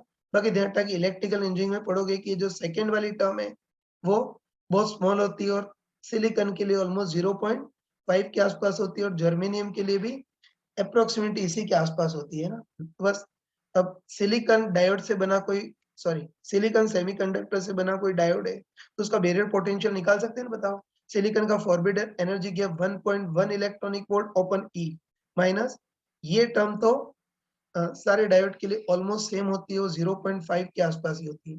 तो ई से ही कैंसिल, तो सॉल्व करेंगे तो सिलिकॉन से बने डायोड का बैरियर पोटेंशियल 0.7 वोल्ट, ठीक है ना। ये हमको पहले से ही पता था कि सिलिकॉन का forbidden energy gap 1.1 electronic volt, और सिलिकॉन का बैरियर पोट, है ना, सिलिकॉन से बने डायोड का बैरियर पोटेंशियल 0.7 वोल्ट होता है, पहले से ही पता था, लेकिन अभी हमने इनके बीच रिलेशन भी देख लिया ना। अब देखो, ये रिलेशन तो हमको याद नहीं रखना है, दिमाग में कचरा नहीं भरना है। इलेक्ट्रिकल इंजीनियरिंग में पढ़ोगे ना, तो ये फॉर्मूला तो हमको याद नहीं रखना है, लेकिन इस फॉर्मूले से इतना बोल सकते हैं कि बैरियर पोटेंशियल और फॉरबिडन एनर्जी गैप कोई अलग अलग नहीं होते, एक्चुअली दोनों भाई भाई होते हैं, है ना। और ये जो एक्सप्रेशन है इससे हम क्लियरली बोल सकते हैं कि जिस सेमीकंडक्टर का फॉरबिडन एनर्जी गैप ज्यादा होगा उसका अगर डायोड बनाओगे तो बैरियर पोटेंशियल भी ज्यादा होगा, है ना, ये बोल सकते हैं। हाँ, तो वापस हम कंफर्म बोल सकते हैं कि जो रेड एलईडी है उसके फोटोन की एनर्जी कम तो फॉरबिडन एनर्जी गैप कम, तो रेड एलईडी का बैरियर पोटेंशियल भी कम, और ब्लू या वॉयलेट एलईडी है उसका फॉरबिडन, है ना, वॉयलेट एलईडी है तो उसके फोटोन की एनर्जी ज्यादा, तो बैरियर फॉरबिडन एनर्जी गैप ज्यादा होगा तो बैरियर पोटेंशियल भी ज्यादा होगा।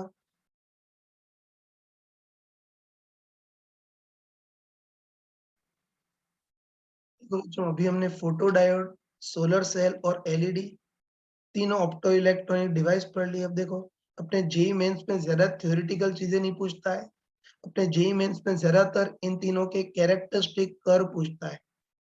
ये इनके कैरेक्टरिस्टिक कर्व को बनाने की स्किल होती है, ऐसा नहीं कि तोते के टाइप से तुम रट रहे हो ना, या पूरा डिटेल रामायण भी देखने की जरूरत नहीं, इनकी कैरेक्टरिस्टिक कर्व को याद रखने की स्किल होती है ना। तो चलो पहले हमको देखना है फोटो डायोड का कैरेक्टरिस्टिक कर्व कैसा होगा, है ना। तो फोटो डायोड में सबसे मेन चीज दिमाग में चमकनी चाहिए कि फोटो डायोड में डायोड के साथ बैटरी को रिवर्स बायस में लगाते हैं, इसलिए फोटो डायोड का कैरेक्टरिस्टिक कर्व ऐसा रिवर्स बायस जैसा होगा, है ना, ये आना चाहिए। फोटो डायोड है, फोटो डिटेक्टर में बैटरी को रिवर्स बायस में लगाते हैं, इसलिए फोटो डायोड का कैरेक्टरिस्टिक का रिवर्स बायस जैसा आएगा। और आगे फिर सारी चीजें दिमाग में आ जाएंगी कि होता कोई लाइट नहीं गिराएंगे तब तो रिवर्स करंट बहुत ही स्मॉल होगी, लेकिन लाइट गिराएंगे तो उसके कारण photo generated charge career produce होंगे तो उसके कारण रिवर्स करंट बढ़ जाएगी। और रिवर्स करंट में जो इंक्रीज है वो लाइट की इंटेंसिटी पे डिपेंड करता है। कोई लाइट नहीं गिराएंगे तो ग्राफ है तब तो रिवर्स करंट बहुत ही कम, उसके कम इंटेंसिटी की लाइट गिराएंगे तो रिवर्स करंट में इंक्रीज कम, और ज्यादा इंटेंसिटी की लाइट गिराएंगे तो रिवर्स करंट में इंक्रीज भी ज्यादा। ये फोटो डायोड की फाइल बन। हाँ।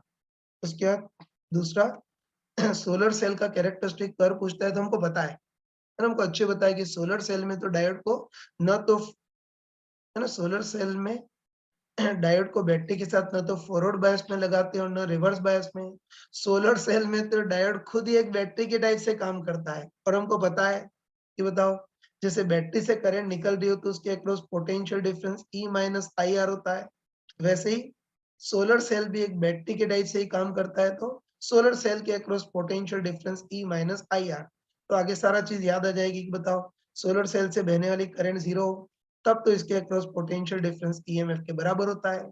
लेकिन अगर सोलर सेल से बहने वाली करंट बढ़ाएंगे तो ई माइनस आई आर घटेगा, तो पोटेंशियल डिफरेंस घटेगा। और याद होगा कि क्योंकि सोलर सेल का इंटरनल रेजिस्टेंस कांस्टेंट नहीं वेरिएबल होता है, इसलिए करंट के साथ साथ पोटेंशियल डिफरेंस घटेगा, लेकिन लीनियरली नहीं, नॉन लीनियरली घटेगा। और इतनी ज्यादा करंट बहा दी कि इसके अक्रॉस पोटेंशियल डिफरेंस घटते घटते जीरो हो गया, तो इसको शॉर्ट सर्किट बोलते हैं। और यहाँ करंट फ्लो नहीं हो रही है तो इसको ओपन सर्किट। ये सोलर सेल की भी फाइल बन। और तीसरा एलईडी में तो लाइट एमिटिंग डायोड, तो बस यहाँ भी हमको अच्छे पता है कि एलईडी में इलेक्ट्रॉन होल का ज्यादा रिकॉम्बिनेशन हो, उसके लिए एलईडी को बैटरी के साथ फॉरवर्ड बायस में लगाते हैं, इससे एलईडी का कैरेक्टरिस्टिक कर्व फॉरवर्ड बायस जैसा होगा, इस टाइप से होगा। और रेड एलईडी बनानी है तो हमको पता है कि रेड के फोटोन की एनर्जी कम, तो फॉरबिडन एनर्जी गैप कम होगा, तो बैरियर पोटेंशियल भी कम होगा। ऐसे ही येलो का बैरियर पोटेंशियल थोड़ा ज्यादा होगा। और ऐसे ही वॉयलेट या ब्लू कलर की एलईडी बनानी है तो हमको पता है कि ब्लू के फोटोन की एनर्जी ज्यादा होती है तो फॉरबिड एनर्जी गैप ज्यादा होगा, तो ब्लू एलईडी का बैरियर पोटेंशियल भी ज्यादा होगा। इस टाइप से इन तीनों के कैरेक्टरिस्टिक कर्व हम याद रख सकते हैं।